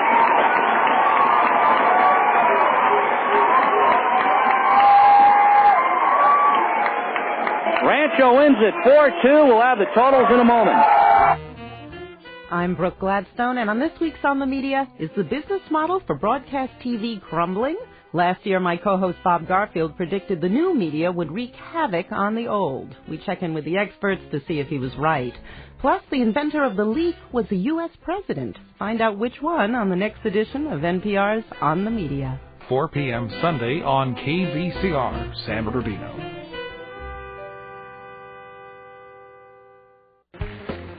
Remember when music was fun? Well, it's a 1 for the money, 2 for the show, 3 to get ready, now go, let's go. And so romantic. Think about the love that burns within my heart for you. It's your turn to sing along. Don't miss Daniel O'Donnell, The Rock and Roll Show. We're gonna rock around the clock tonight. Sunday night at 8:30 on KVCR TV, Channel 24. Hello, my name is Yolanda. Because of San Bernardino Valley College, my dreams to be successful in the scientific field will someday come true. I love math and I would love to create and invent things. I have a small child and expecting my second. At first, I was intimidated about going back to school, but Valley College helped me learn about all the possibilities out there for me and my family. Thank you, Valley College. I am deeply grateful. Enhancing your life with quality education. 3 in a row after losing 4 straight. They beat the Sixers 4-2 to pull to within 4.5 games. And the Sixers continue to struggle on the road, aside from a pair of sweeps in Stockton and High Desert, which accounts for half of their road wins. Otherwise, they are 10 games under 500 on the road. And for the year, 12-16 away from home. 4 runs, 9 hits for the Quakes, no errors, and 2 runs, 7 hits, 2 errors for the Sixers. Amayo Diaz, the right-hander, brought up from extended spring to make a spot start, and he was spotless tonight. No runs, 2 hits in 5 innings. He gets the win. Robert Rohrbaugh takes his first loss of the year. He's now 4-1, and Kevin Jepsen with save number 8.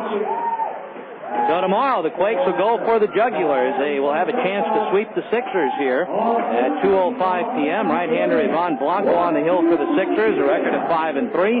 And right-hander Francisco Rodriguez goes for the Quakes. He is 1-5. We will not broadcast tomorrow, but we do invite you to either flip your internet on and catch the Quakes broadcast on the net, or if you are local, you should be able to get their radio signal, which is 1370 AM. And again, tomorrow's game at 2:05 here at the Epicenter. Now we invite you to stay tuned for the postgame show. That'll be coming right up. You've been listening to the California League's Inland Empire 66ers on KVCR. Today's broadcast has been made possible by the support of Loma Linda University Children's Hospital, the only children's hospital in the Inland Empire. By Toyota of Redlands, where personal relationships still count.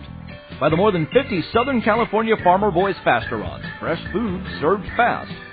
And by Arrowhead Credit Union, serving Inland Empire communities for more than 50 years. Now we invite you to stay tuned for the postgame show, coming right up.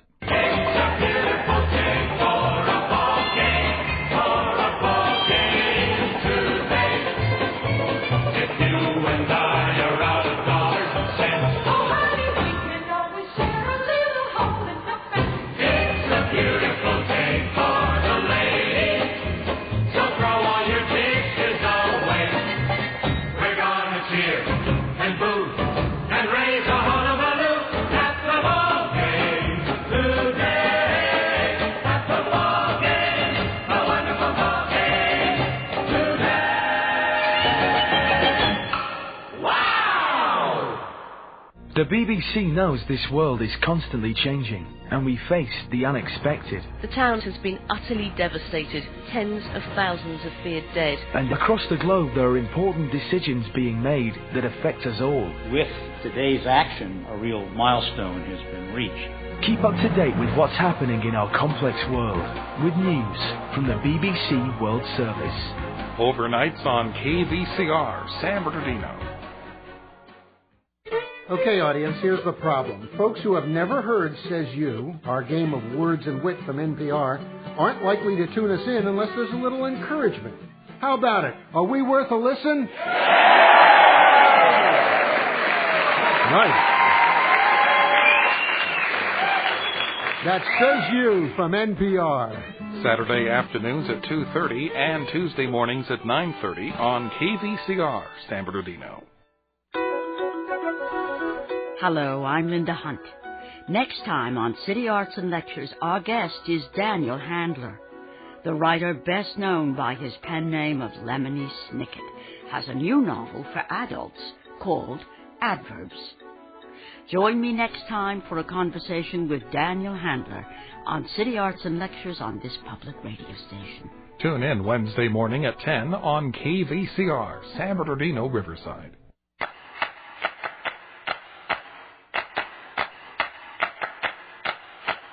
Stay tuned for the wrap-up of the just-concluded 66ers game, along with a check of the out-of-town scoreboard and a look ahead at the next 66ers game on the post-game show.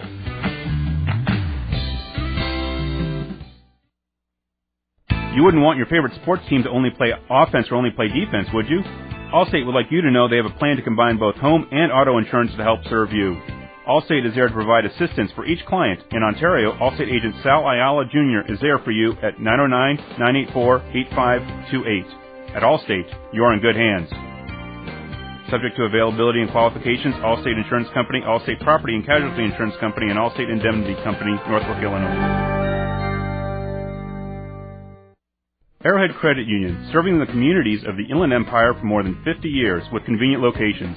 Arrowhead Credit Union offers savings and loan programs and provides members access to over 1,800 service center locations and over 25,000 ATMs nationwide. If you live, work, or worship in San Bernardino or Riverside counties, Arrowhead Credit Union can provide you with rates, friendly service, and convenience. Information is available at arrowheadcu.org.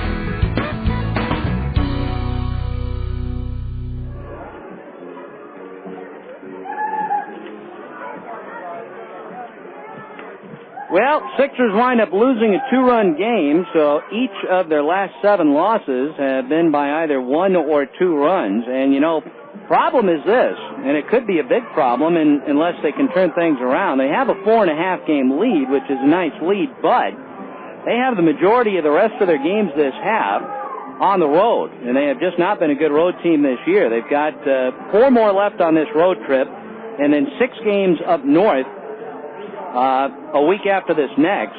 So that's 10 road games and only 5 games at home. And unless they can put together a few wins on the road and turn things around, they might find themselves ambushed at the end of the half, which finishes on the 19th of June. Now, the Quakes will be heading out on the road after tomorrow for 10 games, but they have been a decent road team this year, playing at one game under 500. As I mentioned, if you take away the two series that Inland Empire has swept on the road up in Stockton and then last weekend up in High Desert, their road record, taking away those two, is just 6 wins and 16 losses. So obviously you see the potential dilemma there if they continue to play the way they have on the road and not really hit the ball, and that's really been the big problem. The pitching has been decent on the road this year. In fact, they've given up just 6 runs in the 2 games of this series. They just have not hit anywhere close to the way they've hit in San Bernardino. So obviously, Rafael Santo Domingo, the rest of the coaching staff, trying to work on some things, and for whatever reason, I guess there is a certain comfort level when you are at home, and that's why most teams do play better and tend to hit better at home than they do on the road. The Sixers, though, are going to have to find some ways to improve on that and at least win a few games on the road to make the rest of the half a little bit easier. They are 33-22 for the half. The Quakes are now 2 games above 500 at 29-27. Rancho 19-16 at home on the year, and the head-to-head series is now even at 3 games apiece. Last night, the Sixers were 0 for 6 with runners in scoring position. Tonight, they wound up 2 for 8, although it looked like they'd be in line for their second straight shutout, which is something that has not happened in almost 3 years to an Inland Empire team. They were able to get on the board in the 8th and then made it interesting in the 9th, and thanks to a great play by the Quake shortstop, Sean Rodriguez, able to dive and take a hit away from Brent Johnson that probably would have tied the score, but instead turned out to be the final out. We're going to take a timeout. We'll come back to recap tonight's game for you when we continue with more in just a moment. When it comes to travel dreams, the regions of Tuscany and Umbria offer the quintessence of Italy. I'm Rick Steves, and on the next edition of our weekly travel show, we're getting an insider's perspective on enjoying Tuscany and Umbria like a local. It's recess in Mona Lisa's backyard with Umbrian vintner Cecilia Botai, as we find out why everybody's so crazy these days about Italy. It's this week on Travel with Rick Steves. Sunday at noon on KVCR San Bernardino. This week, a Prairie Home Companion goes Hollywood. From the Hollywood Bowl, Meryl Streep and Virginia Madsen and John C. Reilly join us. With Guy Noir, the news from Lake Wobegon, the Guys All-Star Shoe Band, and more from Hollywood. Tune in Sunday evening at 7 and a rebroadcast Friday morning at 10 on KVCR San Bernardino, Riverside.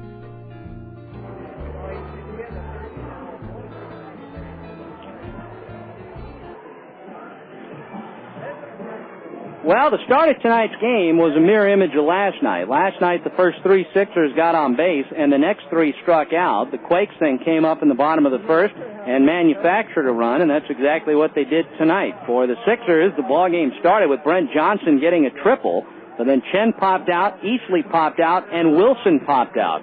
Well, in the bottom of the first inning, Nate Sutton started things with a base hit against Rohrbaugh. Leahy walked. A base hit by Rodriguez loaded the bases, but then Michael Collins grounded into a double play. That brought home Sutton. Riley struck out, so the inning could have been a lot worse. Instead, the Quakes had a 1-0 lead. The 66ers would, after that triple by Johnson, not get another runner into scoring position until the 6th inning. Meanwhile, the Quakes were unable to score for several innings off Rohrbaugh, so it remained 1-0. And then with 1 out in the bottom of the 6th inning, left fielder Pat Riley climbed in. That pitch is hit high and deep into right. Wilson going back. He's at the warning track. He's looking up. That one is a home run for Pat Riley.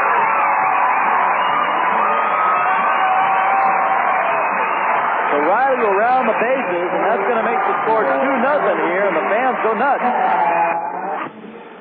Well, Cliff Remele followed that with a base hit to right. Rohrbaugh was taken out, and John Lockwood came in. For some reason, the recorder that we used for the highlights did not pick up the home run that Toussaint hit, but Drew Toussaint greeted Lockwood with a 2-run home run to left field, and that made it Rancho 4 and Inland Empire nothing. Well, the Sixers finally broke through in the 8th inning.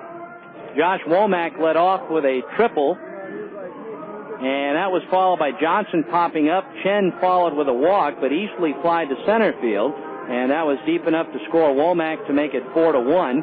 In the ninth inning, Marshall Hubbard started things off by drawing a walk against Frederick Deloiziga-Carney, but he got Prettyman to fly to left, struck out J.B. Tucker.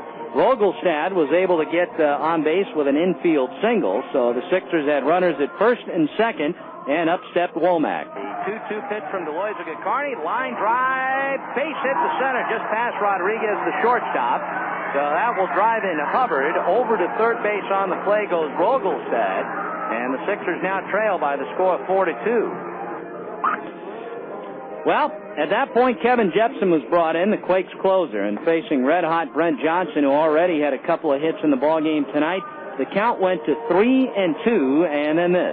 3-2 the count. Jepsen ready. Here comes the pitch, and it's swung on, grounded up the middle. Rodriguez, a diving stop, gets up, goes to first.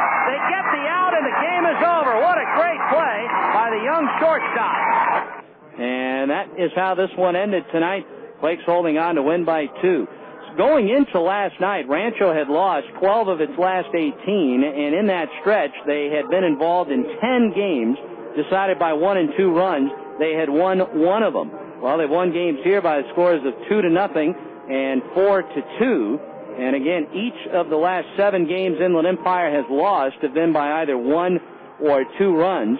The Sixers in those close games this year, still one of the better teams in the league. They're 20-14 in 1 and 2 run decisions. Amalio Diaz, the winner, 1-0. Robert Rohrbaugh, the loser, 4-1. And Kevin Jepsen was save number 8. 6,368, the paid attendance tonight, the largest crowd to see a Sixer game on the road, and it took 2 hours and 52 minutes to complete, as the Quakes are now just 4.5 games out of first, and if they sweep, they would be 3.5 games out, but they would not play the Sixers again in the half, nor does Lake Elsinore, who won tonight, and the Storm, they would be currently, 5 games out of first place. So that's the way things went here tonight. We're going to take a timeout. Bill's going to step in just a moment, run down your Cal League scoreboard, and check out the Major League scores as well when we continue after this. Owning a car can be intimidating. You need a sympathetic ear. I got talked into this, what they called an engine shampoo. What are you, some kind of a joke? You need mechanics who don't know the meaning of the word quit. I don't like any of this. I don't like any of it. I don't either. Okay. We're hanging up with you now, Amy. We're Click and Clack, the Tappet Brothers. Join us for Car Talk. Saturday mornings at 9 and Sunday mornings at 11. KVCR, San Bernardino. On the next Fresh Air, actress CCH Pounder. She was raised in British Guiana, schooled in Britain, and got her start playing drug-addled crime victims on U.S. TV. Now she's the new captain on the testosterone-driven FX TV show, The Shield. Join us for the next Fresh Air. Monday afternoon at 3 on KVCR, San Bernardino.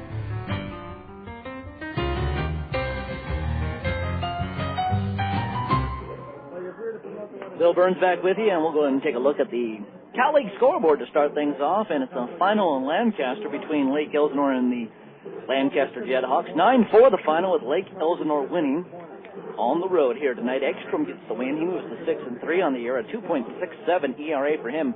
Green takes the loss. He moves to 2-5, and his ERA blowing up at 7.80. For Lake Elsinore, they had home runs by Headley. In fact, Headley had 2 home runs tonight, number 6 and number 7 on the season, and Tim Brown hitting number 4 for the Lake Elsinore Ball Club.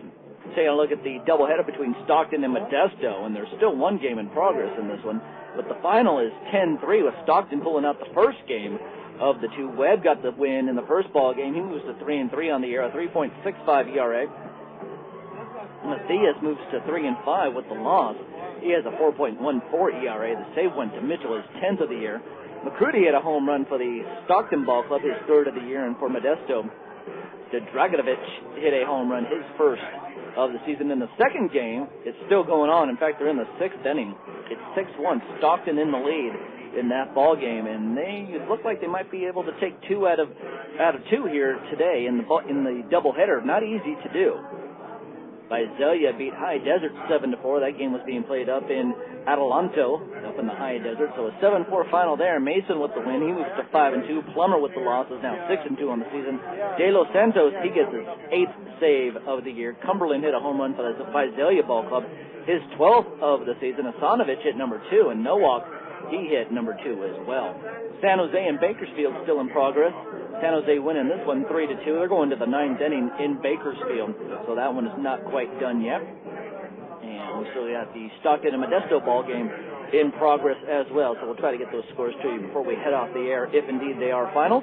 Take a look at the American League scoreboard to start things off in the majors. The Cleveland Indians crushed the Los Angeles Angels of Anaheim, a 14-2 final in that ball game. Lee with the win, he moves to 4-5. Escobar with the loss is now 5-6 on the year. Hafner hit a home run, his 15th of the season for the Cleveland Indians, and Sizemore hit number 10 for the Cleveland Ball Club.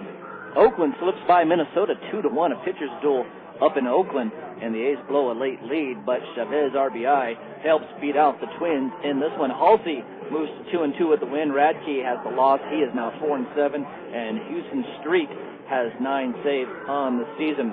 The New York Yankees slipped by the Baltimore Orioles 6-5, and this game went to the 10th inning with the Yankees scoring 1 in the top of the 10th inning as they are the visiting team in this one. Proctor with the win. He's 2-1. Ray gets the loss. He moves to 1-2 on the year. Wang, he gets his first save of the season. Johnny Damon hit home run number 7. Phillips hit home run number 3 for the Yankees. And Hernandez hit a home run for the Baltimore Orioles in that ball game. The White Sox over the Texas Rangers, an 8-6 final. That game being played in Chicago. And Chicago used a 7-run fourth to top the Rangers. And they beat them here with Vasquez getting the win. He moves to 7-3. Padilla with the loss. He is 5-4. Jenks, he gets his 15th save of the year.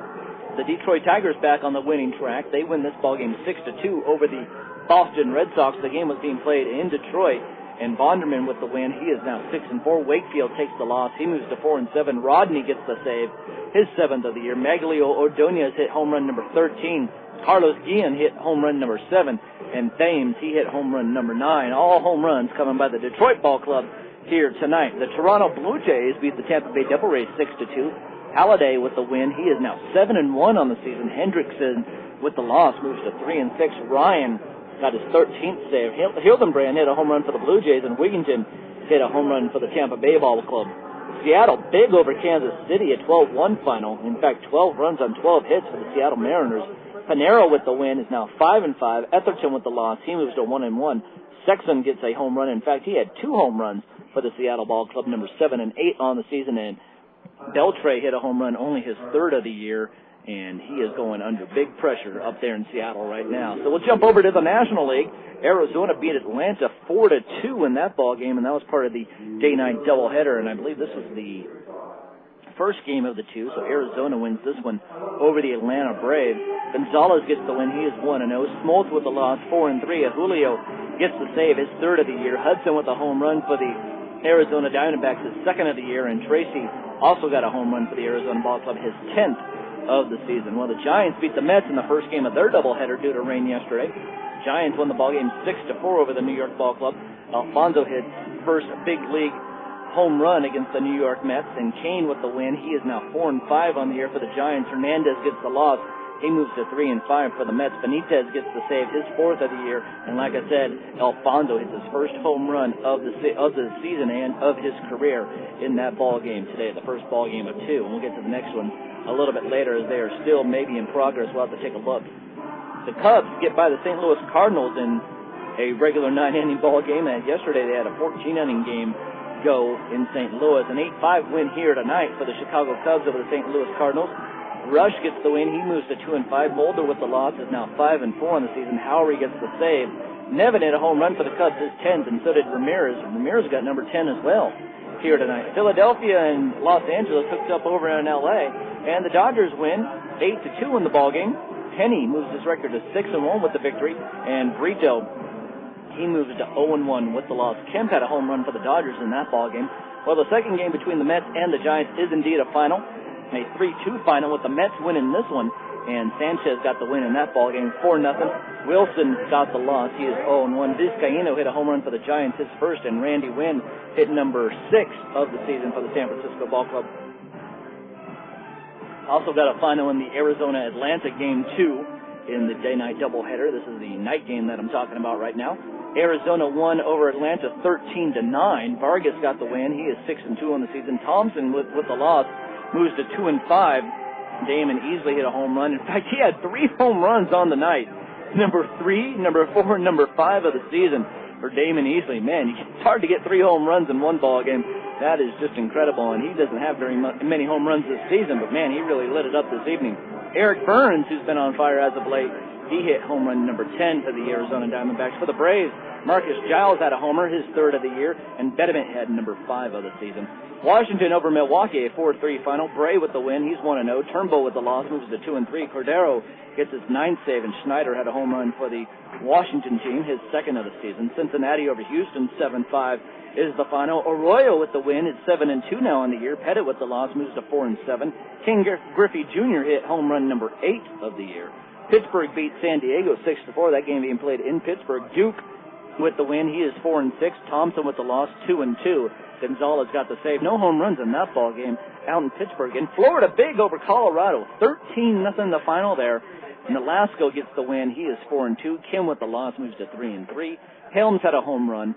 Amanzaga had a home run, and Ugla had a home run, all coming off bats of the Florida Marlins ball club. So that's looking at your California League and American League and National League scoreboard. I'm going to jump really quick back to the minor leagues and take a look at the California League scoreboard here and see if any of those games have gone final over the last few minutes as I wait for the computer to refresh. I'll get those for you really quickly here and see what's going on. Nope, Stockton and Modesto still in progress in their ball game, and also the Giants and the Bakersfield Blaze also still in progress in their games. Giants up over Bakersfield 6-2, and we'll take a look at that score one more time between Stockton and Modesto. The game in progress 6-1 with the Stockton Ports and the Lades. We'll take a timeout. Come on back, wrap this thing up.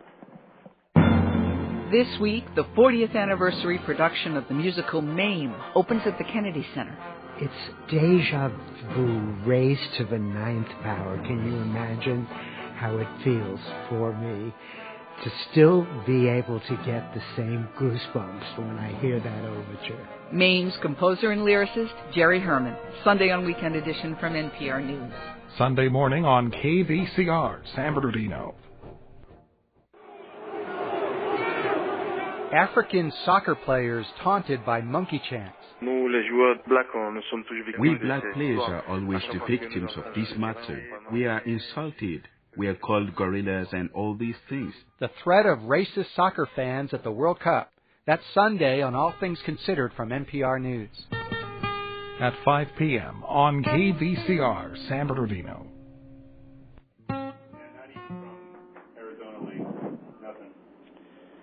Well, back here at the epicenter tonight, Sixers' lead has been trimmed a little bit more, down to 4.5 games. And you wonder again, as we talked about on the air, or I talked about on the air, Bill, the difference in this team hitting at home and on the road. And like I said, you take away the 3-game sweep in High Desert, and then when they scored 38 runs and the 19 runs in Lake Elsinore. That's 57 runs in 4 games, so it kind of skews the stats. But this ball club just, for whatever reason, having a hard time finding hits and runs on the road, and it's got to change because if they're not careful, they could get caught because they have 2/3 of their games left on the road. And it's not going to be easy. I tell you what, everybody's gunning for you. When you're in first place, everybody looks up at the top. 66ers are sitting there right now, and everybody wants a piece of your action. So they want to climb back into first place themselves, and it's not going to be an easy ride for this ball club. They better really pull it together on the road, or else they might find themselves in second place when the first half ends. Yeah, and, I think you look at this series, and, for the most part tonight, they didn't have many opportunities, which was kind of the case last night. But I think we've seen a difference in the last 2 nights here with the approach hitting-wise from this team, which has been a very good hitting team. Kind of throwing away some at-bats, There's they had 3 straight pop-ups after Johnson's leadoff triple when just a ground ball, no out or 1-out ground ball would have gotten the run in because the infield was playing back. And then, in the 6th inning with Hawkins on the mound, you got runners on the corners and Marshall Hubbard coming up, first time seeing the pitcher, swings at the very first pitch and pops up. I was a little bit surprised at that, and just the approach is not quite what I think you'd like to see, especially when you know that this is a ball club that's better than that at the plate. Yeah, when you leave runners in scoring position, you really hurt yourself. And when things start off so greatly, like Johnson leading things off with a triple, you automatically think, well, it might be a good night here tonight for the 66ers. They got a triple to lead things off. Nobody's out, and when you leave a guy stranded like that, just heartbreaking. You can't leave a guy at third base with nobody out. That is just a cardinal rule. I mean, somebody has got to put the ball on the ground. It sounds a little bit easier than it actually is. And, you know, especially when guys are pitching up in the zone, you get underneath that baseball just a little bit, and it goes straight up into the air. So it's a little bit easier said than done. But, man, these guys are professionals. They work on this kind of stuff all the time, and they really have to come through in those situations. And I think, too, I mean, you're facing a pitcher that you know absolutely nothing about. I mean, he was in Arizona Rookie Bowl last year. There's nobody on this team that would have played against him a year ago, as far as I know off the top of my head. So you don't have a scouting report. But at least you figure, okay, you're going to look at him one time through, get an idea of what he's throwing, and maybe then make some adjustments. But, I mean, the Diaz kid just shut him down for 5 innings, and one of those cases where you're kind of thinking, okay, good, get him out of the game because maybe they can get to somebody else. And had a couple shots there, got a couple runs, but in the end, no dice for him. But I think the unknown, not knowing anything about Emilio Diaz, probably worked in the favor of the Quakes and against the Sixers tonight because the pitcher's the guy with the ball, and if you don't know what he's throwing or what his makeup is or anything, you're going to probably struggle for at least the first time through, you would think. Yeah, and the 66ers on the way over here, they're gearing up for a totally different pitcher. I forget the guy's name that was supposed to start the game tonight. Ortega.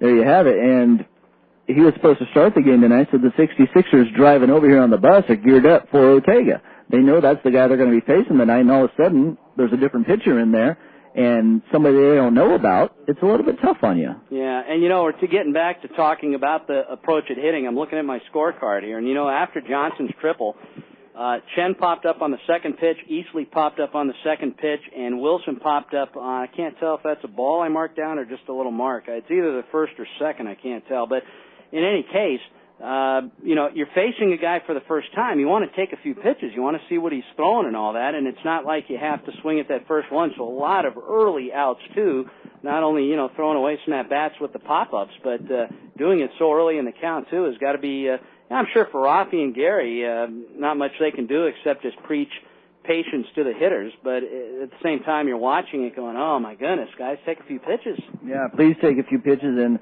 Rohrbaugh just did the opposite, it seemed like, tonight. He worked some pretty deep counts, and I was kind of surprised about that. And in fact, one of the batters, I believe it was Fuller, ended up fouling off 11 pitches before he ended up getting out there in the inning. So, it was just the opposite for Rohrbaugh here in the ball game. He was going into some deep counts tonight. But Diaz, overall, for a kid that they've never seen before, he came out here, threw strikes, got the ball over the plate, and made them do what he wanted them to do. He popped them up. And I think you talk about Rohrbaugh, it wasn't his sharpest outing, but I think he threw a heck of a ball game tonight because even though he had to work a lot of counts, the Quakes made him battle tonight. He was behind in the count a little more often than we've seen, which isn't a bad thing because he was still able to battle out of it. And, in the end, he gave up just the one run until the home run, and then the other run he allowed was an inherited runner. So you really have to tip your cap to him for battling like that. And, that Fuller at-bat that was an epic at-bat. He threw everything at him except his hat and his glove just about. Yeah. And he still, I think that was when he got him out on strikes, actually, got him looking. So I thought Rohrbaugh, really battled, showed a lot of grit, and threw the ball pretty well tonight. It's just too bad he had to use up so many pitches. And I think what happened there with the home run and the single, I think by that time in the sixth inning, he was probably a little tuckered out, I would imagine. Yeah, no kidding. A lot of pitches being thrown in that inning, so he was just about pooped. Yep. So, 2-game losing streak, and, you got to, obviously the Quakes had been pitching pretty well anyway. They had allowed one run in their last 2 games of the Lancaster series, and they've been near the top of the league in pitching, but, the Sixers have had opportunities in the series, have just not taken advantage of them as well as they had been doing, and now you're at a point where you say, well, okay, we're up by 4.5 games, but, not that any worry would be creeping in. If it gets down to, say, a game and a half or so, I think then you start to maybe feel a little bit concerned. But again, knowing, they've got to come out, they got to win tomorrow. Yeah, they got to come out here and win tomorrow, bump it up to a 5.5 game lead. The 66ers are going to High Desert next. As we just saw in High Desert, the 66ers like to play there. The last couple of games they did very, very well, and they're going to go be able to go back up there and try to win some ball games and get another lead underneath their belt. So good things on the horizon for this ball club, and even a 4.5 game lead. It's nothing to laugh about. I'd take it any day. Oh yeah, anybody would with 15 games to go. One thing you got to consider about High Desert though, that is a park because of the the weather conditions and the high winds. Anything can happen there. And the Sixers are going to be going there. They're not going to have the same guns in the bullpen to come out after the starters that they had before when they were up there last time. I think, I can't remember, was Connor O'Flaherty got promoted right around that time. I can't remember the exact date, but they still had Lowe. De La Cruz should be back and ready, and Thomas Oldham is supposed to be able to go and pitch Monday, so they'd have him, and depending on whether or not they use Ryan Rowland-Smith tomorrow. So they'll have some arms, but it's a little bit of a different look to the pitching staff. But it's all, you never know what you're going to get in that park.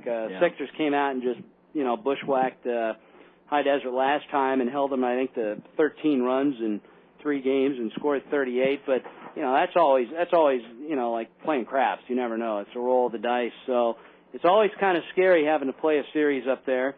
And then, we looked at the schedule several weeks ago, and you saw that 4-game home series next weekend against Lancaster, figuring, okay, that's, 3 out of 4, but Lancaster's playing some good ball, so all of a sudden you can't even take that series for granted, as well as the Sixers have played at home. The Jethawks, I think, are finally starting to play the way that most people in the Arizona system figured they would play. They just got off to a terrible start. And then you go to San Jose, and that's... I think San Jose at home is kind of like the Sixers at home. They're 19-8. Sixers 21-6. So I think you go there. If you can win a series there, you've done a great job. If you can win 1 out of 3, I think you're like, okay, we minimize the damage. And then all of a sudden, after that, they're just about at the end of the half. So, every game is magnified from here on out. The Sixers and Quakes and Sixers and Storm, no more games left after tomorrow's game, so Sixers still have the advantage there. But like we said, they need to finish strong because now the Quakes have some momentum, and all it takes is a couple of wins in this game to get the wheel spinning the other way. Yeah, and the last thing you want to do is overlook any ball clubs like High Desert and Lancaster. You got to go in and play those teams tough, even though you look at the standings right now and they're not really doing anything, but Lancaster, like you said, has been on a little bit of a roll lately. They're starting to turn things around, so you don't want to take any of these teams for granted, and you got to step up for everybody right now. That is for sure. Well, I guess as far as star of the game, I'll tell you, I'll actually go first. I'm going to give it to the young starter, Melio Diaz, because this is a kid who had, not pitched above rookie ball in Arizona where they don't draw anybody. Here he comes to the epicenter. I guarantee it's the biggest crowd he's ever faced in his life before. You certainly could excuse him if he was a little bit nervous, but he looked very poised out there, and I thought did a tremendous job tonight. 5 scoreless innings, 2 hits. Looked like he'd actually been here for a while, so he's my star of the game. Yeah, and I'm going to go with the same guy, Diaz. He's got the W next to his name here tonight, pitched 5 strong innings, only gave up 2 hits, and worked out of some tough situations for a young man, so my hat's off to him, and he gets my nod tonight. Well, tomorrow, a big game. We will not be here to bring it to you, but again, the Quakes will be broadcasting, so we would invite those of you who want to listen to the game to either dial up the Quakes website and listen in through that, rcquakes.com, or you can navigate, if you're local, your radio dial over to 1370 AM and follow the play-by-play on the radio. It'll be Ivan Blanco for the Sixers and Francisco Rodriguez going for the Quakes. The ball game here will be at 2:05. I'm not sure exactly what time the Quakes go on the air with the radio broadcast, but probably sometime around 2 or just before that. Our next broadcast will be on Monday when the Sixers road trip continues, the start of a 3-game series at Maverick Stadium. Monday, Tuesday, and Wednesday at 7:05. We will have all 3 of those games for you, radio and internet. And we will be on the air Monday night from Maverick Stadium beginning at 7 o'clock. So until we talk to you then, for Bill Burns, this is Mike Sager thanking you for joining us tonight here on this Saturday. And we invite you to be with us again on Monday as the Sixers try to hold on to this lead, which has now been reduced to 4.5 games over the Quakes and 5 games over third place Lake Elsinore. Final score tonight here at the Epicenter, Rancho Cucamonga holds on and beats the Sixers to win their 3rd straight. Final score, Quakes 4, Inland Empire 2. And And that'll do it for another edition of Inland Empire 66ers Baseball. We thank you for tuning in, and we invite you to keep your dial on KVCR all summer long so you don't miss a single pitch.